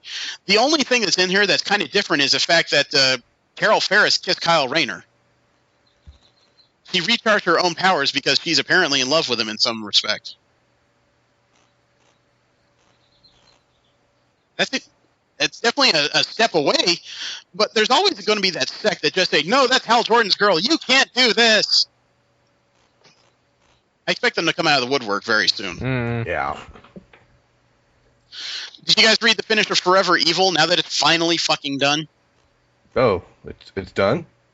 Yeah. Finished, I think, a couple weeks ago. No, I haven't read it yet. Okay. Man, that took fucking forever, didn't it? And it was one of those events that irritated me because there were too many comics that didn't acknowledge anything going on in Forever Evil. A lot of the DC titles seem to treat it like a regular day, sun is shining, birds are singing, kind of bats just flying across the sky. Not a lot appeared to be actually different. But at the end of the series, they found out what the crime syndicate was running from their own universe. Somebody's helping the Anti-Monitor. The Anti-Monitor ate their universe, and now he's coming for the regular DC universe. So they've already identified the big bad for the next series. The Anti-Monitor is... I don't know if the Watcher is their version of the Monitor or vice versa. The Anti-Monitor before was kind of an interesting design. He did seem like this cosmic thing who just seemed capable of eating all kinds of stuff, right? I'm sending you a copy of the image from Forever Evil 7 of what the Anti-Monitor looks like. Now he looks like a poor man's Darth Vader. He does. I'm not saying that to be denigrating. I'm saying that because that's the first thing I thought of when I saw this picture. Yeah, it almost looks like a cross between, Vader and Apocalypse. I was going to say Vader and Metropolis. I don't get it. I know because it's a new reality and everything, you got to redesign him, but I don't like this design. Looked like he stole some of Galactus' armor, actually. I don't like this aesthetic.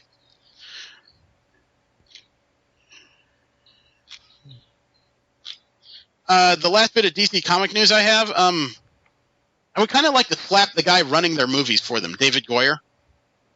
He was on a podcast called Script Notes back on May 20th, and he was interviewed as part of a panel of screenwriters before a live audience. He may have been trying to be funny, but he kind of showed that his knowledge of comic books is below average. Now, this guy Goyer, he's also the writer and producer on Sandman, in addition to the Justice League and the Batman Superman movies. Mm-hmm. He said as part of the podcast. Now, the interviewer's name is Craig Mazin, and they go back and forth a bit. Let me read the parts here. Craig Mazin says the real name for She-Hulk was Slut Hulk. That was the whole point. Let's just make this green chick with enormous boobs, and she's Hulk strong, but not Hulk massive, right? She's real lean, stringy. Goyer says she's still pretty chunky. She was like China from the WWE. Mason continues, the whole point of She-Hulk was just to appeal sexistly to 10-year-old boys. Work on me. Goyer, I have a theory about She-Hulk, which was created by a man, right? And in the time in particular, I think 95% of comic book readers were men, and certainly most of all comic book writers were men. So the Hulk was this classic male power fantasy. It's like most of the people reading comic books were these people who, like me, were just these little kids getting the shit kicked out of them every day. And so they created She-Hulk, right? Who was still smart. I think She-Hulk is the chick you could fuck if you were Hulk. You know what I'm saying? She-Hulk was the extension of the male power fantasy. So it's like, I'm going to be this geek who becomes Hulk. Then let's create a giant green porn star that only the Hulk could fuck. Now, I think slapping him is like very kind of you. I mean, I know that we're all, varying degrees of comic book fans, but I'm sure we're all aware that the She-Hulk is the Hulk's cousin. Yeah. He's a blood relation. So the whole sex thing, unless it's a bizarre side story, not going to happen. So Goyer has just shown that he knows shit about comic books, let alone the She-Hulk was created by Stan Lee himself. So he was created by somebody who's proven that he understands comic books fairly well. This wasn't just some kind of side joke about female power fantasy. Stan Lee extended the story of one of his tentpole heroes. So, in general, saying this, I don't like Goyer as a person right now. But after reading something like that and how well he understands comics, I'm actually getting more worried for DC movies. I understand he knows how to make a movie, but it's obvious he has a big disconnect with the story he's working with. He actually went further on here, and Goyer talked about the Martian Manhunter. Now, I want you to listen to this really well, because this is one of the standard heroes in the Justice League, right? The Martian Manhunter, the green guy who's as strong as Superman. Yeah. Okay, listen to this. Quote, well, he hasn't been rebooted because he's a mainstay in the Justice League. He can't be fucking called the Martian Manhunter because that's goofy. He can be called Manhunter. The whole deal with Martian Manhunter is he's an alien living amongst us. So he comes down to Earth and decides, unlike Superman, who already exists in the world now, that he's just going to be a homicide detective. So instead of using superpowers and mind reading and I can figure out that if the president's lying or whatever, he just decides to disguise himself as a human homicide detective. Dare to dream, unquote. Are you fucking shitting me? The Martian Manhunter has been rebooted. He's been on TV. He was in the unaired Justice League pilot. And he has been in DC for a long fucking time. He's been in several of the animated series for sure. And the character was in Smallville. He was played by Phil Morris. So, he doesn't understand anything about what he's working with, does he? DC should be worried? Well, he went on to the Martian Manhunter. He said, quote, I would set it up like the day after tomorrow. We discover one of those Earth-like planets, so maybe we get the DNA code from that planet and then grow him in a petri dish here. He's like in Area 51 or something, and we're just basically doing biopsies on him. Then he gets out and he's really angry and he fucks She-Hulk. Unquote.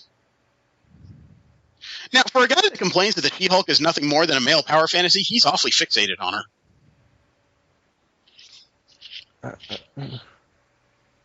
And the growing in hurts right now. I know, the alien stuck in Area 51. Wasn't that the Roswell TV series concept? There's no words for how much less respect I have for this man. I used to think he was putting together DC's universe, and he's doing a fair job of it. I don't like the movies, but people are paying attention. Now I think he's just some asshole that got lucky. Hollywood's full of them. Yeah. Steve V, are you two okay? Yeah.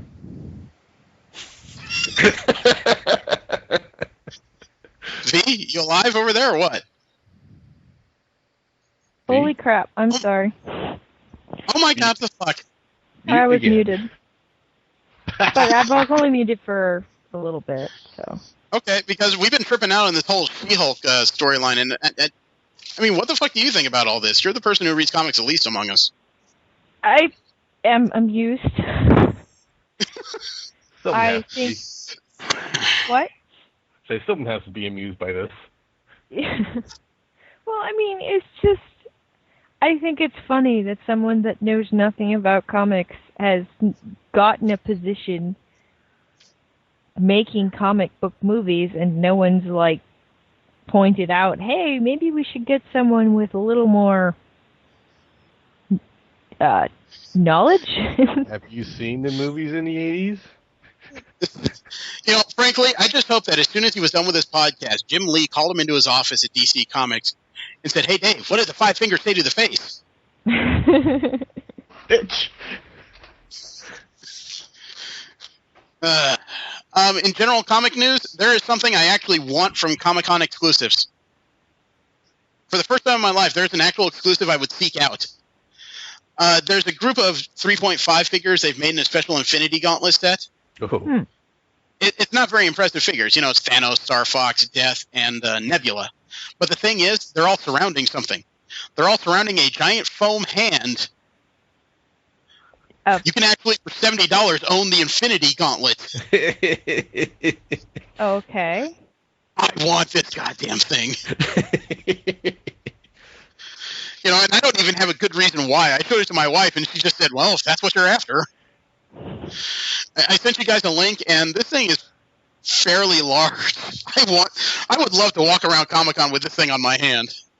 It's a remolded Hulk hand. I'm fully aware of that, and I still want it. Could you imagine me dressed up as Luke Cage walking around with this thing? Oh, the stairs. But it's going to be available at Comic-Con for a limited time after the convention on Hasbro's website. Oh my goodness, that looks weird. I know, it looked very odd, but that's the Infinity Gauntlet from comics, and I want it. It was also announced that there's going to be a special Harley Quinn statue at Comic-Con. It was only viewed briefly in a DC's All Access podcast or video podcast show. It's the Harley Quinn from Arkham City, which is probably my favorite design of her thus far. It's not as easy to draw as the comic book version, but this one is, I don't know, her design in Arkham City was always very visually striking to me. So I don't know if I'd shell out money for a statue while I'm there. Anime in Japan news was surprisingly well-rounded, but there's a reason for that, because about 6 or 7 of the stories are all in the same subject. We'll get to that. First off, surprisingly, the Japanese are actually warming up to the idea of the American Godzilla. A few weeks ago, we talked about we said how they thought of Godzilla in the new American movie, at least from the trailers, as fat. They thought he just ate too many cheeseburgers. There's now, according to Toho PR rep Yosuke Ogura, the number of people here who are okay with a new Godzilla is a lot larger. Toho is the Japanese distributor of the film, and they own the overall Godzilla property. He compares the look of the monster to Gareth Edwards' pick in that 1998 Roland Emmerich Godzilla, which he labels a disaster. He said this new Godzilla is closer in spirit to the original. If you just see the trailer, you might get the idea he's fat or whatever, but once you see the whole film, as I have, I think your opinion will change, unquote. And apparently it's not overwhelmingly positive, but the media polls recently after the Godzilla film has come out is much more mixed. It's not as negative as it used to be. I haven't really paid attention to the hype for that. I've looked pretty intensely at some of the stills. He's a much larger creature than the Japanese version. Yeah, it's actually the largest of all the iterations. Well, it's like all things, though, when it comes to stills from video. Don't know till it's moving. Yeah. You don't know until you see it in motion. Because goodness knows, the first Captain America uniforms looked awful in film, and then you saw it actually moving on the film. It looked pretty cool. Attack on Titan is popular for reasons I still don't quite understand, but they've gone far enough to actually get their own iPhone case. The back of the case is kind of funny because it has a trigger that will open the camera port. It's remade so it looks like the handle from one of their swords in the series. It looks a little unwieldy to me. I wouldn't want to put this in my pocket. Yeah. The ads for it are kind of funny because there's one that actually says, "Don't stick a sword blade in this, please." But Japan does have a new holiday that they've created. It's a national holiday for the overworked population. Labor Day? I don't think that. It's called Mountain Day. It begins on August 11th, 2016. and is to recognize Japan's culturally significant mountainous regions. But the real reason the holiday was created, according to the diplomat in Japan, was that Japan has a very overworked population, and they want to put a dent in that. Their own populace largely refuses to take government-protected vacation time. To put that into comparison, Americans generally use about 10 of their vacation days per year, regardless of 10 of their 14 vacation days every year. Okay, the Japanese use about 8.6. Okay.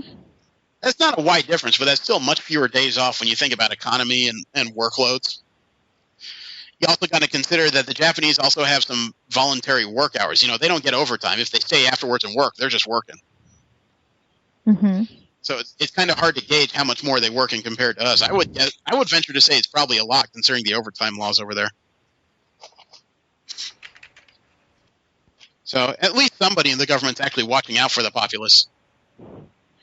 Which is probably good, because according to another story, 68% of Japanese say that, quote, "we are better than you." It's an NHK survey that shows record numbers of Japanese, probably for the first time since the imperialism, all the way back to World War II, think they have, quote, "vastly superior qualities to barbarian races, and reverence for the emperor is at a record high."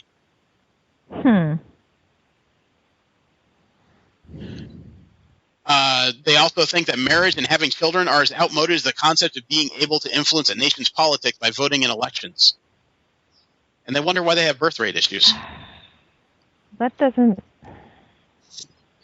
Some of the online community in Japan even said, "Man, this is creepy stuff." They've got their problems, we've got our problems. I don't know if I can honestly say they're superior, because I've never been there. I would like to see it. Yeah. It's just... It kind of worries me, because there's a sense that there may be a step backwards and we may have a serious issue out there soon. But it's also this kind of attitude that creates the kind of regional problems they have. You got 3 or 4 countries who are convinced of their superiority, and they're all fighting over the same islands and sections of water. Mm-hmm. Something equally bizarre but of a different nature. There has been a man in Japan that's been busted because he's been peeing on the heads of junior high students. What? Kagawa Prefecture Police arrested a 20-year-old legal student after he approached a 15-year-old girl from behind as she sat on a bench near a local station one night and urinated on her head. I have no words for this. Yeah. It's very bizarre, yeah. It's fetishism taken to a bad degree. Police caught him because they found a suspicious car near the scene of the crime. Obviously, he didn't get a chance to get back to his car. But he admitted to being the perpetrator after he was arrested, and he later admitted being behind a spate of recent perversions committed against local women in their teens, 20s, and 30s, which included them being urinated on and voyeuristically photographed. Wow. Police have charged him with assault and other offenses in connection with the urination offense, and they're investigating everything else he's claimed to have done. I have never had a fetish where I've wanted to pee on somebody. Because, frankly, I've sat on the toilet, and I don't need that smell covering the person I'm trying to get close to. It's like half a step away from scheißessen. Yeah. Do you remember Peach John, the people that put together the Sailor Moon lingerie? I remember the lingerie. Yeah, I remember that, yeah. Okay, well, the company that did it has put together a new line of lingerie based on Frozen. Oh. They actually have an image of one of the singers of AKB48 in a dress similar to Elsa from Frozen, but underneath it she's wearing their new Frozen, or their coolish bra and panty set. Man, they're making underwear out of the funniest things these days. I saw an Air Gear basketball shoe the other day being advertised. I'm just kind of worried one of these days I'm going to open up my browser and find a bra with a giant X on it. But AKB48 is actually dominating my news feed for the past couple weeks, and there's varying reasons why. The most curious one is what I'll start with, because 2 members of AKB48, this group of 48 singers, usually somewhere between the ages of, 13 and 19? Or 13 and 20? 2 of them were maimed. Maimed? Somebody attacked them with a saw. Whoa. Rina Koei and Anna Irayama, along with a staff member, were maimed during a handshaking event. A 24-year-old unemployed Aomori prefecture man arrived there, and when he arrived to shake one of their hands, he suddenly produced a saw and launched into a rampage. He apparently did not create life-threatening wounds, but he did create wounds on 3 people. 2 of them were singers from AKB48, and one of them was a staffer working the event. Now, the perpetrator was overpowered and handed over to police, and he was arrested on 3 accounts of attempted murder. Thank goodness. Shouldn't be too hard to make that stick. But the injuries are kind of subject to some speculation, because Koei's right thumb was subjected to lacerations and fracture, severe enough to prompt emergency surgery. Iriyama's right pinky, and Iriyama had a right pinky injury and a head wound of some sort. There are some people wondering if he actually managed to take off some of their digits, which is the reason for the emergency surgery. Thankfully, regardless of people's opinions of the group online, there's been a lot of condemnation of what this guy did and a lot of sympathy for the victims, which will probably pass pretty soon. Now, cops are also demanding an end to these handshaking events, because they're citing after the recent attack it's a security risk. No fucking shit. It's kind of amazing that it takes a saw attack to stop these handshaking events when there's already complaints of these women dealing with guys shaking their hands with fluids in their hands. Ew. Their personal fluids. Goodness knows keeping your stars safe is not a problem until one of them loses a finger. And there's also been word that one AKB48 fan is suing the guy with a saw for emotional distress and lost funds regarding the handshaking event. The guy's actually suing him for roughly $38,000 for the 330 CDs he spent money on and now has no use for but to listen to. He also wants to further about $280,000 for the trauma of not being able to shake his favorite idol's hand. All these over idols. I mean, speaking of the CD sales, the sales of AKB48 CDs are higher than ever, not because of the sympathy for the event, but because each CD you buy has a ticket which allows you to vote for your favorite member, and some fans have been known to buy stupid amounts of CDs just to vote multiple times. They sold 1,462,000 copies of their new record on the first day. Wow. There was one man who actually bragged that he spent about $200,000 on CDs just so he could vote. He actually has pictures of all the cases of CDs, and I mean multiple cases that had to be moved by dollies that he bought. Can you believe there's even cases of voter fraud in this? Some guy in an online forum was trying to sell 1,000 quote used votes for $10,000. There's a sick level of dedication here, but it's also kind of disturbing. I don't know if you can use tickets that have already been used. Seems unlikely. Yeah. Is anybody here a fan of Haruhi Suzumiya? Well, Who? I enjoyed it. It's an animated series. There are some fans that are kind of upset because the first new Haruhi in 4 years is a pachinko machine. Okay. Pachinko is... What's the best way to describe pachinko? It's kind of like the Japanese version of a slot machine. Depending on where you go, you can make money these things. They're not seen as very highbrow entertainment, though. They're seen as like a step above prostitution. Mm. And now the rights to Harumi Suzumiya has been sold to a pachinko producer. I'm sure as far as the machines, not the discs or anything.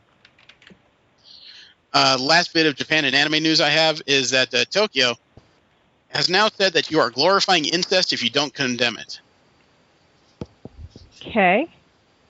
Black and white, all right. Pretty much. They say if you don't depict it as bad, you are therefore glorifying it, which is a very vague description. But it apparently is the legal definition that's been forwarded by several representatives in government. So if you don't openly say incest is bad, you're okay with it. That's how they're judging criteria when it comes to the manga bans and things like that. Oh, okay. Yeah, it's kind of painful. Let me see. We have nerd interest news. There's a European city that wants to eliminate cars by 2034. They want to have a city that doesn't... I don't know if it doesn't require cars, but they don't want any freeways. Hamburg, Germany actually has a plan to eliminate all cars from the roads and turn automotive thoroughfares into greenways that can be traversed by bicycle. I don't know how feasible that is. I know in a place like LA, that might be darn near impossible for people that, commute 50 miles to work. Especially over some of the hilly terrain we have out here. So I guess it's possible in some places, but Hamburg wants to do it within 20 years. They want to create 17,000 acres of green space representing 40% of the city's actual area. That's damn ambitious. Yeah. If they could do it, it'd be super cool. Maybe they need solar roadways. Yeah. There's something that may disappear within our lifetime, though. The red spot on Jupiter, the gigantic storm that's been going on for I don't know how long, is shrinking. Really? Yeah, I've heard about that. In 1979, NASA measured the spot to be about 14.5 thousand miles across. In 1995, it went down to 13,020 miles. 2009 is down to 11,130 miles. And the earliest estimations of it were over 25,000 miles. It seems that the great storm that's been going on for Jupiter for longer than any of us probably know is disappearing. All things must die. And within a few decades, it may actually be completely gone. Or there may be a new storm that pops up later. I don't know. I'm really unaware of the atmospheric issues in gas giants. Lots of them. Well, I know about the issues in Rush Limbaugh, but that's a whole different kind of gas giant. YouTube may be acquiring Twitch for over $1 billion. Twitch? Yeah, heard about that. Yeah, there's a rumor that they've made a $1 million bid for Twitch. Now, Jesse, explain Twitch, because I've seen the name, but I'm not familiar with it. Twitch is primarily where most gamers go to stream their stuff, stream gaming content. Oh, so that's the primary purpose? Because most of the things I hear about are people trying to use Twitch games to play Pokemon and several other things. Yeah, from what I hear from my people I watch on YouTube, is like Twitch is used to stream. They do it way better than YouTube, but there's a huge investment to get the whole thing started up. And Twitch is, from my understanding, Twitch may not be maybe in the red still for as long as they've been going. Well, if they're bought for $1 billion, then they won't be in the red for much longer. But the only thing that worries me about this is that YouTube has already shown that after it was bought out by a company, it's very into corporate copyrights more than it is free expression a lot of the times. Yeah. And Twitch may fall under that umbrella as well. So that may end a lot of video game streaming. A new avenue will pop up if it does end there. Yeah. Somebody will create something new, and they'll get the advertising revenue, and they'll get bought out. It's an endless cycle of capitalism. Yay.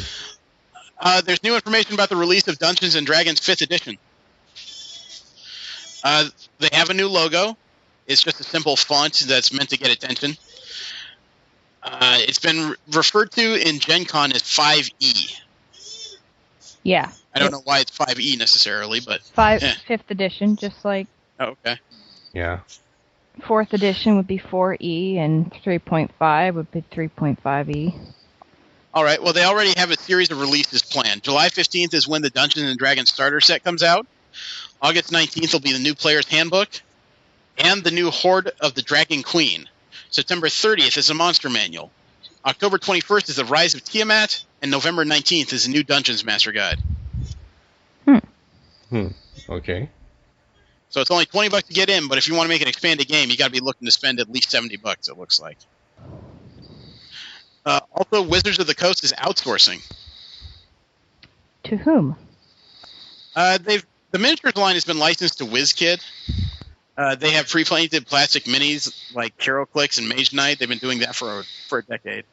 They also say it's nostalgic, but it's not too nostalgic. So it has strong ties to old editions. So that's all a fair amount of information. Still don't have a whole lot of info outside what Mark told us about playtesting. Good morning. How about this for nerd interest news? We found out that urine is not in fact sterile. Really? Yeah, there have been urban legends for a while that if you drink a cup of your own urine every day, it helps with your health, and it's, supposedly because it has such a high content of different stuff, and it's sterile. Doctors have recently found out in a study at the Loyola University 114th Journal meeting of the American Society for Microbiology that it is not sterile. Bacteria actually lives in the bladders of healthy women. That bladder bacteria differs from woman to woman too. That makes sense. So while certain types of bacteria may be beneficial, if there's something living in there, then urine by definition couldn't be sterile. But it sounds like the bacteria they're talking about is symbiotic, not invasive. Yeah, but it's individualistic to people. So if you're, for whatever reason, either fetishistic or health reasons, if you're drinking the urine of another individual, you could cause yourself some pretty decent harm. Yeah, that's true. I am proud to say that's not a hobby I plan on taking up in any form. Me either. Ew. Speaking of bad hobbies, there's been a study that says that e-cigarettes is a surprisingly effective way to quit smoking in general. What? How is that even possible? I'm not sure. They say that now the study was funded by the charity of Cancer UK, and it suggests that e-cigarettes play an important role in reducing smoking rates and, by consequence, tobacco-related illnesses and death. Now, they said that 20% of people trying to quit with the aid of e-cigarettes stopped smoking conventional cigarettes. The question I have, though, is did they stop smoking e-cigarettes too? No. Well, at least, a whole bunch of people at my work switched to e-cigs, and they certainly smoke just as much as before, if not more. Well, that's the thing that's not really talked about in the results, is that, 20% of people who switch from cigarettes to e-cigarettes stop smoking cigarettes. Okay, that's all well and good. But if you're still smoking e-cigarettes, you're still getting kind of the same stuff through it. Yeah. Steve? You're snoring. Oh, sorry. We are just that boring. Well, apparently everyone didn't get a lot of sleep. Okay. Well, how about this?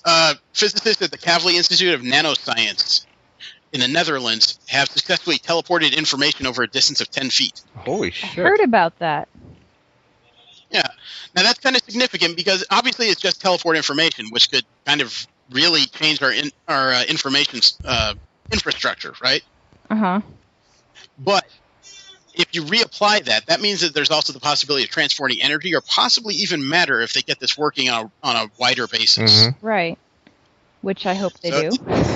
Yeah, it's all quantum technology, and it's kind of hard to explain to people because current technology is based on ones and zeros, positive and negative outcomes, right? Mm-hmm. Yeah. Or positive and negative bits of information. To create this, they use quantum bits, where the bits or qubits can be either 1, 0, or several values in between. It's kind of like Schrodinger's cat, it's only there if you know it's there. But this possibility opens up a whole bunch of different stuff for us if they can verify it. They say they've teleported information 10 feet, but obviously it needs to be correlated and then reproduced. Right. Yeah. Independent study and all that. Yeah. But, there's some science, though, that you just kind of wonder why they've done it right now. Because a team of MIT and NASA researchers are demonstrating laser-based communication technology. What they've done is they've used a laser to provide Wi-Fi access on the moon. Okay. Really? Yeah. I guess that means the next time we have guys going up to the moon, they won't be hitting golf balls. They'll be sitting there on their iPads playing Candy Crush. Oh, my. Well, at least we can create a consistent data network as long as we can keep the laser pointing at the moon. That's a good thing. Mm-hmm. But it also leads to the questions of what is the exact purpose of it, because you wouldn't set up a data network unless you plan on someone using it. So Right. Do we have another moon project in the works? Or is this just another preparation for eventual colonization up there for some reason? Well, eventual colonization would be great. Yeah, we did fire. I think we are getting ready to send up a rocket up to the moon with a pod that has plants. We're trying to see if we can grow it under the circumstances that be reproduced in a moon colony. It's all curiosity, I can't say for sure. Right. And the last thing I have in nerd interest news. Remember when we were talking about solar roadways? Mm-hmm. Yes. I said there was a material that conducted electricity that was only about the width of a piece of paper, maybe non-toxic. It's about this substance. It's called graphene. I've heard of that. I've actually done research on that. Okay, it is 1 atom thick, about 1/1,000th the thickness of a strand of hair. It's 100 times stronger than steel and conducts electricity like nothing else. There was one example of it. Apparently, they made a phone out of this stuff, a cell phone, and it was flexible. The guy could bend it and not break it. But there's all kinds of things that this stuff can do. Okay, you know how computers they're printed on silicon chips. Mm-hmm. You know, when you make a processor for something, it has that single use. Graphene, under the manipulation of a laser, can be multi-purpose. In other words, you can remake the computer made out of graphene. You can remake the boards so that they fit a different purpose. Cool. So if you have a graphite computer system, it can function as a laptop 1 minute. You apply a laser to it, then it's a cell phone. You apply another laser to it, it's a tablet. You apply another laser to it, it's a new purpose altogether. Awesome. That's really cool. So, yeah, it's one of those things where if that can all be reprogrammed in such a way, like via something similar to a 3D printer, that means a single graphene device, depending on what you use it for, what time of the day, can be molded into a different purpose. It's also able to recharge in seconds. Steve? Jesse? Oh, I think he's done.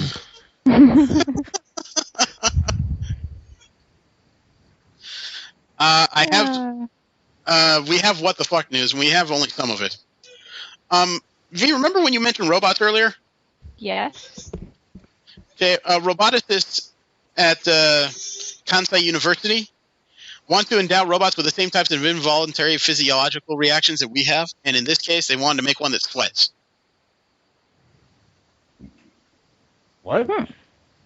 They want to make a robot that can facilitate human emotions, not just in their reactions, you know, their vocal and physical reactions, but they want to create the kind of involuntary items that humans go through, which include sweat, goosebumps, and a couple other items. It's an interesting idea, but unless you can get this thing to work in the first place, I don't know why sweating would be a priority. I think, yeah, it's like. Well, I mean, it's probably just a... Why? Because the Nectroid needs to sweat when it's near the moment of release? I don't know. It might be to facilitate a means of getting rid of toxins in the robot's system. I suppose, but couldn't it just sit on my toilet? I guess. That might be a little more comfortable to me than, why are you sweating? Oh, I'm releasing toxins. Well, get away from me. You're oily.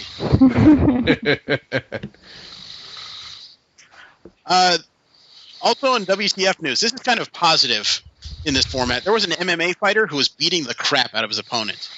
I mean, for 2 minutes, he was just waylaying the guy and just delivering dizzying punches, and it looked like the guy was starting to get rocked.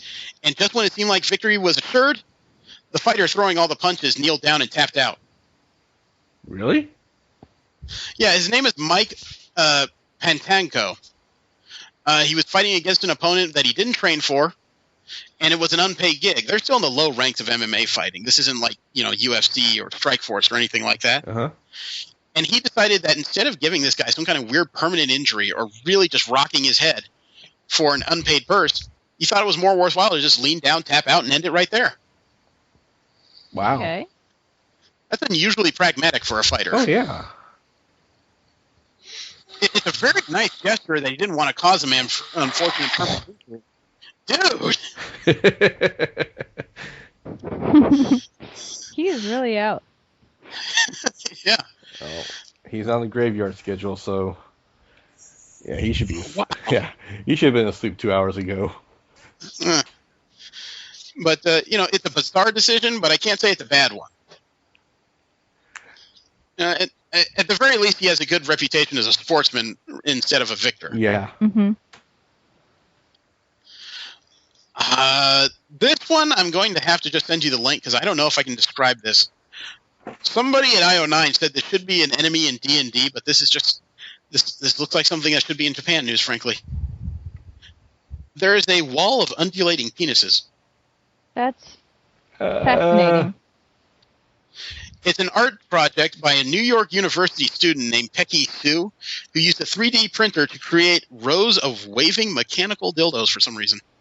For kicks, obviously. Yeah, the technical name he gave this project is Penis Wall, but he thinks that undulating adds so much more verve to it.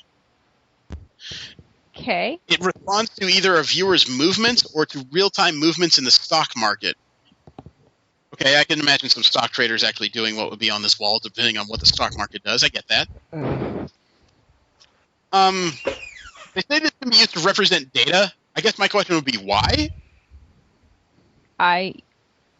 Someone has a disturbing sense of humor. Yeah, do that. You know, I mean, what would you get from walking by this and trying to read data? Look at Johnson. He's got some great trades going on, doesn't he? You know, unfortunately, I realized that using the word Johnson was an improv thing, but it was a wrong word to use there. I screwed up. You've done worse. Yeah. I didn't know China had a fake Sphinx. A what?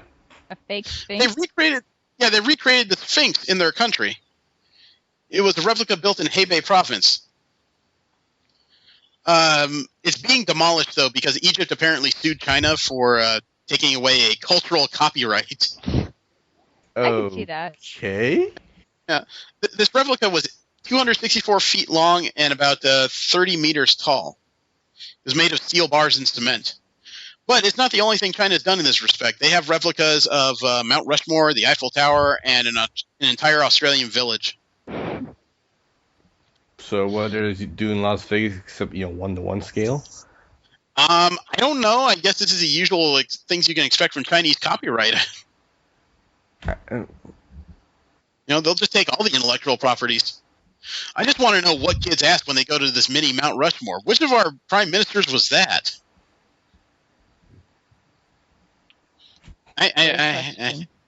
Yeah. Okay. Have you guys ever seen The Silence of the Lambs? No. Okay, there was a very strange character. He was the villain in the movie, Buffalo Bob. He was stealing skin from women to make a women's suit. Mm-hmm. Okay. Unfortunately, there's something similar that's happened that we don't have as good of an explanation for. 54-year-old Gary Dudek of Wallingford, Pennsylvania, he's been charged with stealing human skin grafts and tampering with records. He was a sales representative for a Massachusetts-based regenerative medicine company called Organogenesis, and he was filling out false purchase orders for skin grafts. Now, they found the incongruities, and they charged him with stealing stealing enough that a hospital or the company stood to lose $357,000 in skin grafts. Ouch. Problem is, here's the problem. They still don't know what he was doing with it. What in God's name would you steal skin grafts for? Well, maybe he's an evil scientist. It puts the lotion on his skin, or I steal some more again. There's apparently video surveillance of him stealing skin grafts and transferring them to his car. Now, this guy Dudek, his lawyer, said in a statement that, quote, the issue should be a civil court matter and that the hospital has yet to prove his client did anything wrong, unquote. He's stealing skin grafts. He's on video. There's not a question that he was doing something weird. There's still a question of what. And why? I guess the only reason not to ask those questions is because you really don't want to know what this guy's doing with skin. I'm sure by now we've all seen Frozen. Yep. Actually, I haven't, but... Really? Oh, okay. It's an interesting watch. I don't know if I'd place it in my top 10 favorite Disney films, but it's an interesting movie. I've heard watched things about it, so... I'm not sure it's worth it's not good enough for a rewatch because, I've listened to the Snowman's song. Well, I gotta admit, Let It Go is very interesting and it's a very good song. The rest of it falls way outside usual Disney tropes. It takes some interesting turns in it. Oh, she kind of turns some of its tropes on its head. Okay. Would you say it's worth ruining your relationship over? Probably not. No. Okay. There was a man in Japan who apparently had a pretty good marriage. He and his wife rarely fought. He makes good money. He makes over $100,000 a year by himself. She doesn't have to work. Okay? Uh-huh. He's 31 years old. His wife is 29. And she recently became a huge fan of Frozen through friends. Okay, they showed it to her. She's made multiple trips to the theater. He watched it with her one day. I don't know if it was a DVD or the film version. It would probably have to be the DVD. And he watched it with her, and he said, it was okay. He didn't see what it was. He said, quote, I didn't care for it personally, unquote. The woman apparently turned on him after he asked, do you really think it's that good? She's apparently told him, quote, if you can't understand what makes this movie great, there's something wrong with you as a human being, unquote. Oh, wow. Mirror. And she yelled that she wants a divorce. Wow. He doesn't understand Frozen, so she wants a full-on divorce. Ever since then, she went to her parents' house, and the parents have been acting as a communication intermediary. She doesn't even want to talk to him. That's... Now, the important... Go ahead. There's some deeper issue going on here. It speaks to her as a child or something. Well, I mean, they're a childless couple, so there's not much holding this together if there's really a fight going on of this nature. I feel bad for the guy because he apparently had his life together up until he told his wife he's just not a fan. You should be allowed to not be a fan of... I mean, it might be hard sometimes, but... You would think so. The guy posted on a website called Kikonsha no Hakaba. It's a website where a lot of people who are recently divorced go to talk about their relationships. And a lot of the people on that website basically told him that if you're dealing with this right now, you're better off. Yeah. Because there's worse things to be dealing with. Well, there may be other bats in her belfry, more or less. Yeah. So, there's not much else to be said. That's just sad. I definitely wouldn't want to see things end in that nature, but they're definitely on the way out there. The last bit of WTF news, it's a Japanese story, so you can imagine where this goes pretty quickly. And it's uncomfortable. Okay. Okay, there's a man that was hired to go to a house and tutor a JK student, a middle school student. He's 32 years old. He's unemployed, but he became acquainted with a high schooler. It's a high schooler in Nara Prefecture by an unnamed video site. He struck up conversations with her and the mother, and he was going to start tutoring her in a subject that she was not doing well in. Apparently, after they continued a friendship for about 6 months, that included the assent of the girl's mother. She knew about their friendly relationship. The girl then approached the mother for advice as this new friend of hers, the 32-year-old, quote, wants to take me out with him, unquote.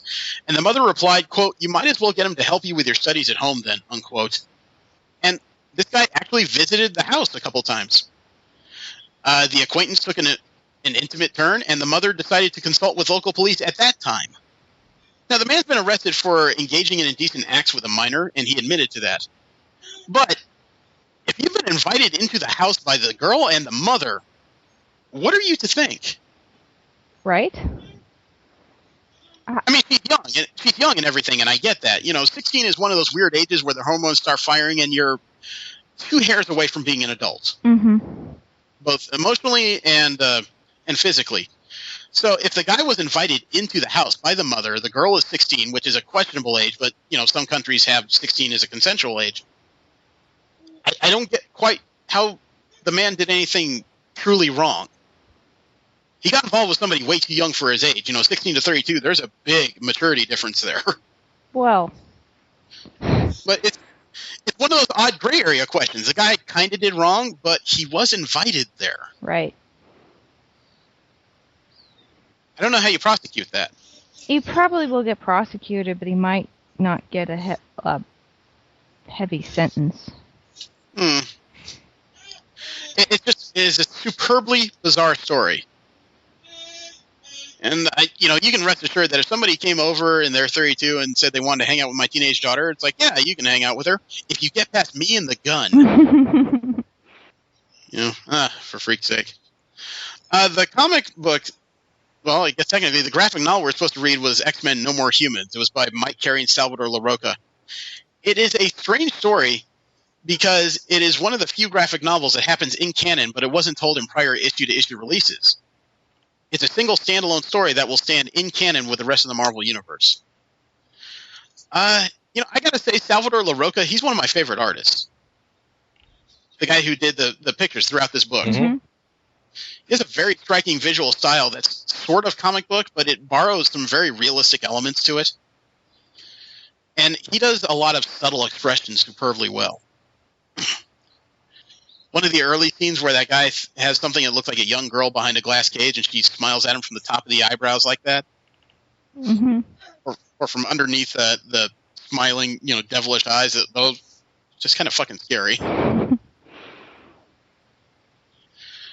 But it's a weird story where the X-Men and most of the mutants in the world find themselves suddenly in a world that has no humans in it whatsoever. They all just vanish, apparently all at the same time. It involves Wolverine's school full of X-Men working with Cyclops' Revolution squad of X-Men, working with Magneto and the few rogues he assembles. Trying to find out what happened to the humans, and is it a threat to all of them. How much of this have you guys read? I read all. I got through all of it. Yeah, me too. Okay. All right. I will say that early on, when everyone's coalescing in the New York Times Square, it starts off with a lot of the same arguments I'm getting tired of between Cyclops and everybody who doesn't agree with him. Oh, good. I'm not the only one. Well, I'm still surprised that the X-Men, the groups who have taken in Wolverine, who was, barely above a mass murderer. They took in Rogue, who did murder someone. They took in, people from the future who have hunted their own. They've dealt with the Scarlet Witch multiple times, who nearly destroyed the mutant race. All these people are standing on their side, but they're barking at Cyclops, who was under the influence of a cosmic entity and killed Charles Xavier on purpose, or regardless of on purpose or accidentally, he did it. I get that. But at the same time, when you have this many gray individuals already on your team, why are you yelling at him? It's family. That's my. We all. We're all we're a we're a hive of scum and villainy, but we expect better from you. Yeah, well, I mean, wasn't Scott kind of like the knight in shiny armor before this point? He was. He was kind of the quintessential one that no one questioned. Right. He has a few minutes where things went badly, and suddenly everyone's on his ass. Well, they're all basically disappointed in him, and Wolverine has that whole rivalry thing going on, so... Disappointed I can handle. This whole thing where every time they come together, he threatens to ram a claw through his eye, it's getting old. I can see that.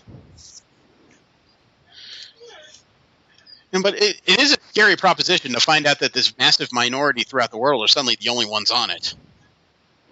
Yeah, I like the touch where people got the planes crashed and cars crashed and all sorts of things. Like, it would happen. Times Square looked like it was under a major battle. It wasn't a major battle. It was just a bunch of cars that suddenly smacked together with no drivers. Right. Helicopters came down, planes came down. It was just... It looked worse than it is. Mm-hmm. But it's still an impressive picture when they just teleport into Times Square. Everything's thrashed, but no one is there. Yeah. It's like a bizarre Twilight Zone episode, really. But I do like when all three groups of X-Men are sitting around one table for once, and they're discussing who's going to investigate the one lone human blip they find anywhere. And Magneto asks the question, and since trust is in such short supply here, I assume we'll all wish to be represented. So, who gets to be the X-Men today? That's nice. Poke. Yeah, it's an apt question since they've all been X-Men at one point or another. They chose an interesting squad, too. Beast, Magneto, young Jean Grey, Emma Frost, Storm, Wolverine, and Cyclops. You could almost say that's an X-Men All-Star group. Yeah. What were you guys' earliest impression? Because I found the whole read kind of compelling. It was interesting. Yeah, I didn't have trouble getting through it, for sure. Yeah. Well, I thought it was like, oh god, it's 100 fucking pages. Oh my god, it's gonna hurt. And I went through, it's done already? Yeah, it reads very quickly. And I got to give Mike Carey credit because one of the things he excelled at were those weird quiet moments where no one's adventuring and everyone's trying to figure out how to just be people. Mm-hmm. Like when the kids from the Jean Grey School are interacting with Cyclops' kids for the first time and they're arguing about what to do in the meantime while there's nothing happening. Do they play baseball? Yeah, that was fun. It's those quiet moments that actually make them people, and that's a brilliant move. And I'm not a terrible fan of Kid Gladiator, but he's a fun character to read. Which one was that? He was the one with the purple skin and the red eyeglasses, the red mohawk. Oh, okay. He didn't want to play baseball. He just wanted to have a game where the first series they fight individually, and the first series injury loses. He wanted basically a tournament superpowered MMA fight.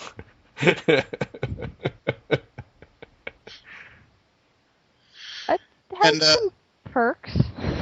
Yeah, I especially like it when this group of unknown creatures appears on the X-Men's lawn. He confronts them, and he won't move. And then Rachel Gray shows up, and he says, "We had this under control, Miss Gray. Did you notice you're facing an army? Strontium against an army is the definition of a fair fight."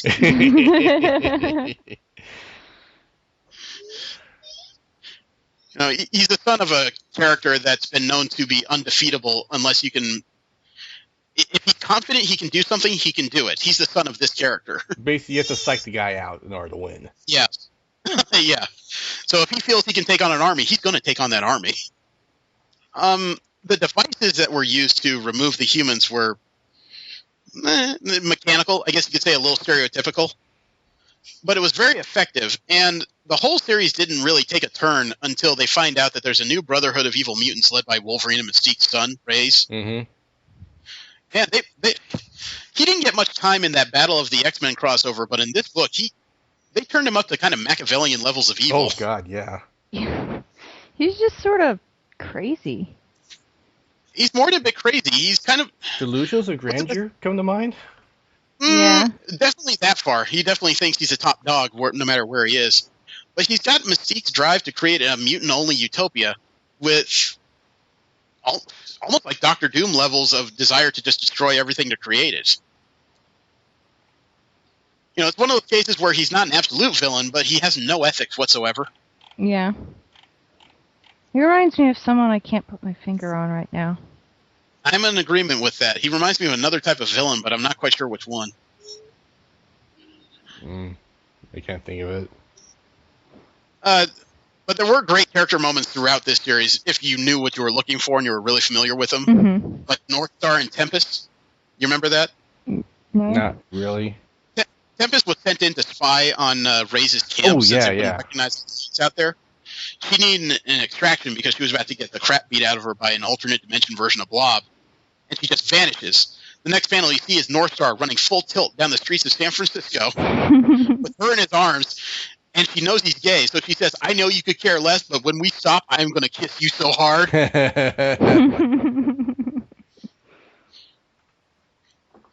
And another good example of Carrie's writing was their debriefing Tempest after they get her back to base. And her dialogue is at such a point where it's very obvious she doesn't know everything she's dealing with, like a rookie. Yeah. She refers to Reyes and Mystique as creepy blue guy, and even creepier blue lady. Teenager. Yeah, and Beat just says Reyes and Mystique. Thank you. They scoot off to a quiet corner to walk and talk. And then he says, "There's something you don't know," whereby she's all, "Ooh, tell me more." It's like you said, she's a rookie. She's inexperienced, but it's the kind of inexperience you would be familiar with. Mm-hmm. She doesn't know the names of everybody she's dealing with, so she's improvising. It's great.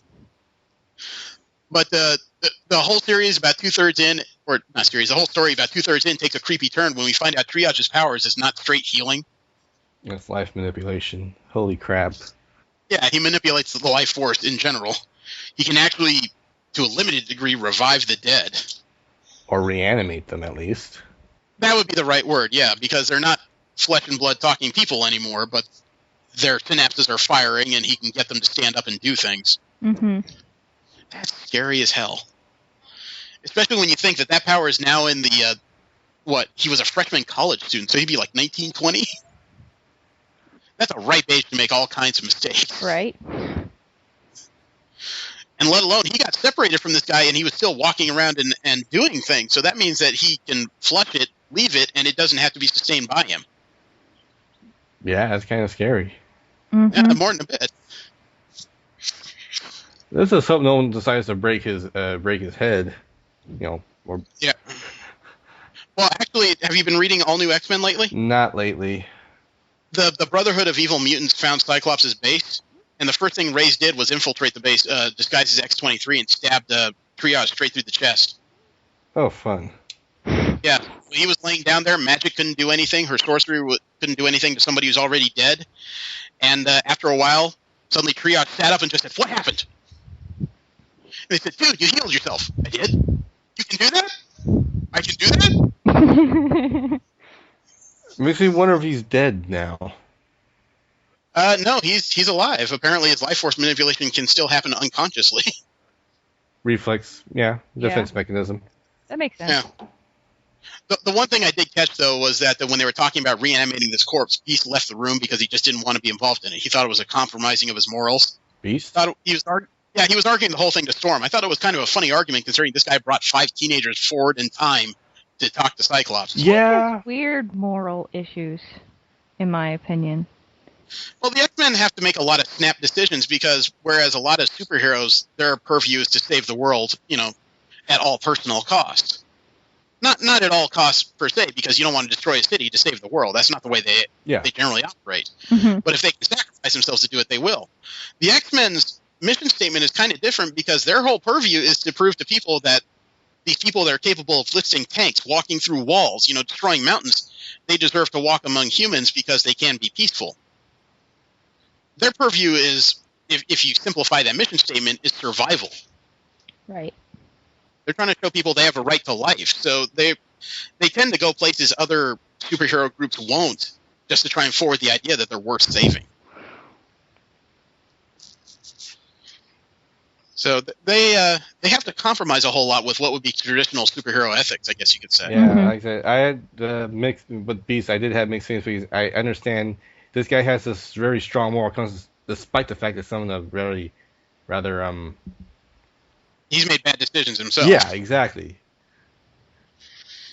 So it's a rough argument, but at the same time, it's not one he really has a foot to stand on. But like most people, sometimes they argue stupid things without realizing it's stupid. Mm-hmm. Real life. Yeah. The final SmackDown was actually a good set of panels. There was a lot of motion in that came across pretty well. There was also a character moment with Cyclops that showed just how much confidence he has in his people when somebody teleports him about 30 stories up and drops him. All he does is look around with his mind, he reaches out and just says, "Gene, Emma, little help." Take me And then something Nightcrawler. useful. Yeah, somebody sent Nightcrawler up who teleported up and grabbed him.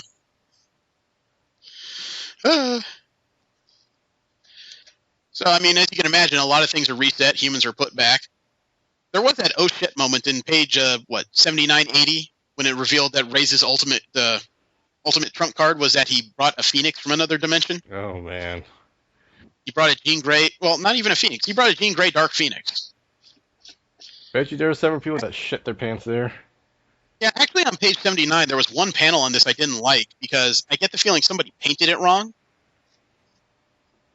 There's 4 panels of reactions: Cyclops, another woman, Wolverine, and young Jean Grey. The second panel of the other woman, I don't think that's supposed to be Jean Grey, but it's the only other redhead on the field. No, wait. Oh, those marks. That's supposed to be Rachel Grey. No. Okay, it has marks on the cheeks. I didn't notice before. I guess my problem is this weird upshot. It looks like some kind of inhuman witch with a giant nose and beady eyes. It's like the one panel out of all this I really don't like.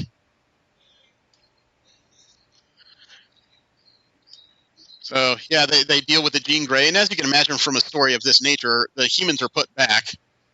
The technology that created it all was destroyed. It's not a complete reset, though, because they have to deal with the ramifications of what all this means, let alone the fact that their young Jean Grey managed to manipulate the Phoenix Force into doing something positive for once instead of just destroying everything. Which is pretty amazing. Yeah, but it's also much younger than she first ran into the Phoenix Force. Granted, she did it with the help of her other dimensional self, so the Phoenix entity was kind of divided the same way Hope and the Scarlet Witch dealt with it. But at the same time, she dealt with the Phoenix and survived. She wasn't left in a pod at the bottom of a lake for the Fantastic Four to find. She wasn't resurrected. She could actually do this, which makes me wonder when these young X-Men eventually go back, what's going to happen to the current timeline? And how much of this shit they're going to remember. Right. Is there going to be a Jean Grey who's been alive for years who's just been in space watching this going, I remember that? Well, as I recall, that was their whole fear about going back, is how are we going to prevent Xavier from just wiping our memory?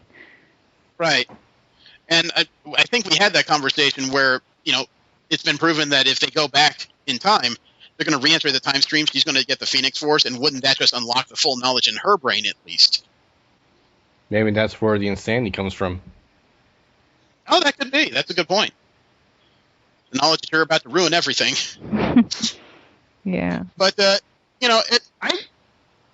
is one of those strange books that's a good introduction to characters. It's a good standalone story that shows what the X-Men are about currently.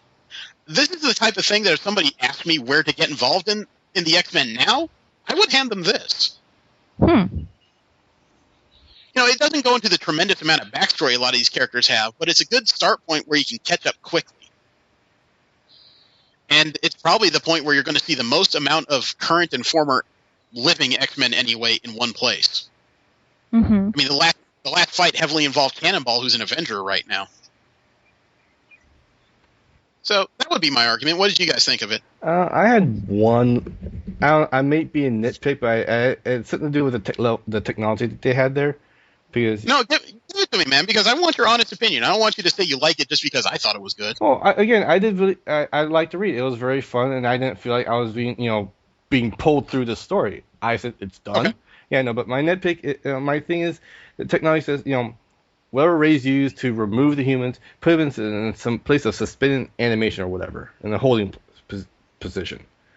All right, they were basically committed to, I guess the right word would be committed to data. Exactly. So when the X-Men, when they went through that thing for the first time, they could barely breathe.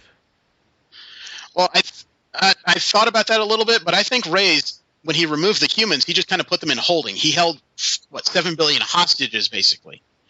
He couldn't just put them out in that weird alternate dimension that had, was it light atmosphere or vacuum, and then commit them to death because he doesn't have anything. The X-Men could come at him full force because he's got no chips. As long as the humans are in holding, he can actually keep them at bay for a little while they try and figure out how to get these humans out of his hands before he kills them. I'm saying that wasn't made too clear. I see where you're going, but it wasn't made too clear when I first read it. It was made clear as I read it. Why they wouldn't just full frontal assault, because he could just get rid of the humans with a couple pushes of buttons. It gave him a superb bargaining chip to deal with and keep them off his ass for a little while. Right. Where the whole thing went wrong is that Rage definitely wants to prove he's king of the world in a fight. He doesn't want to beat the X-Men morally. Wants to dominate them. He doesn't want a strategic victory. He wants an utter obliteration. He wants to save mutants and prove to them at the same time that he is king of the hill. And that's the kind of ego trip that's probably going to undo him in just about every plan he's got. Yeah, well, when you feel like you're king of the hill, you don't bring in a Phoenix. I guess that's true. But it was a fair read. What did you think, V? I liked it well enough. I liked the concept. Basically, it is definitely the reverse from most X-Men stories where they're in the vast minority. Now they're the only thing on the planet. Right, yeah. I liked that they delved into logistics, like we're going to run out of resources and stuff like that. When the other people started jumping in from the other dimensions. I liked the fact that the Phoenix was actually the hero for the first time ever. I know. I don't know. You mentioned this earlier when we brought the subject up about how the hypocrisy between all of them the major leaders arguing with each other. Yeah. I saw that and then I kind of but I did chuckle at some of their comments. I thought it was still amusing. Yeah, some of them are earned, but still, you just knew shit was going to be wrong when all of Wolverine's major combative X-Men from the Jean Grey School showed up in the middle of Times Square. There's none of the teachers that are like Husk or Firestar or anything. But then, as they're talking about Cyclops, he appears not only with his group of X-Men, but also the all-new X-Men as well. You know, the 5 youngsters that are still on the planet. Yeah. Although, And that doesn't sound like a fair fight when Wolverine has like Storm and Beast and Iceman on his side, but when you consider Cyclops and Shadowcat and Emma Frost, Magic, the Demon Sorceress, and then the 5 youngsters, including X-23, that's a fair fucking fight. Yeah. although I did have to say I was a bit amused that when they all came together to find that one guy out in the desert, that the 3 leaders that were standing there, Wolverine, Cyclops, and Magneto, pretty much deferred to Cyclops, saying, "What do we do now?" Well, I mean, everybody doesn't like the fact that he killed Charles Xavier, but I don't think anybody can argue he's still the most tactically gifted. Yeah, he's no, the only guy I that's got that. 3 steps ahead. Yeah, it definitely isn't Logan. Yeah, I mean, I know Bendis is against it. He doesn't like the relationship. I would really like to see Cyclops and Emma Frost back in a relationship. The 2 of them play off each other very well.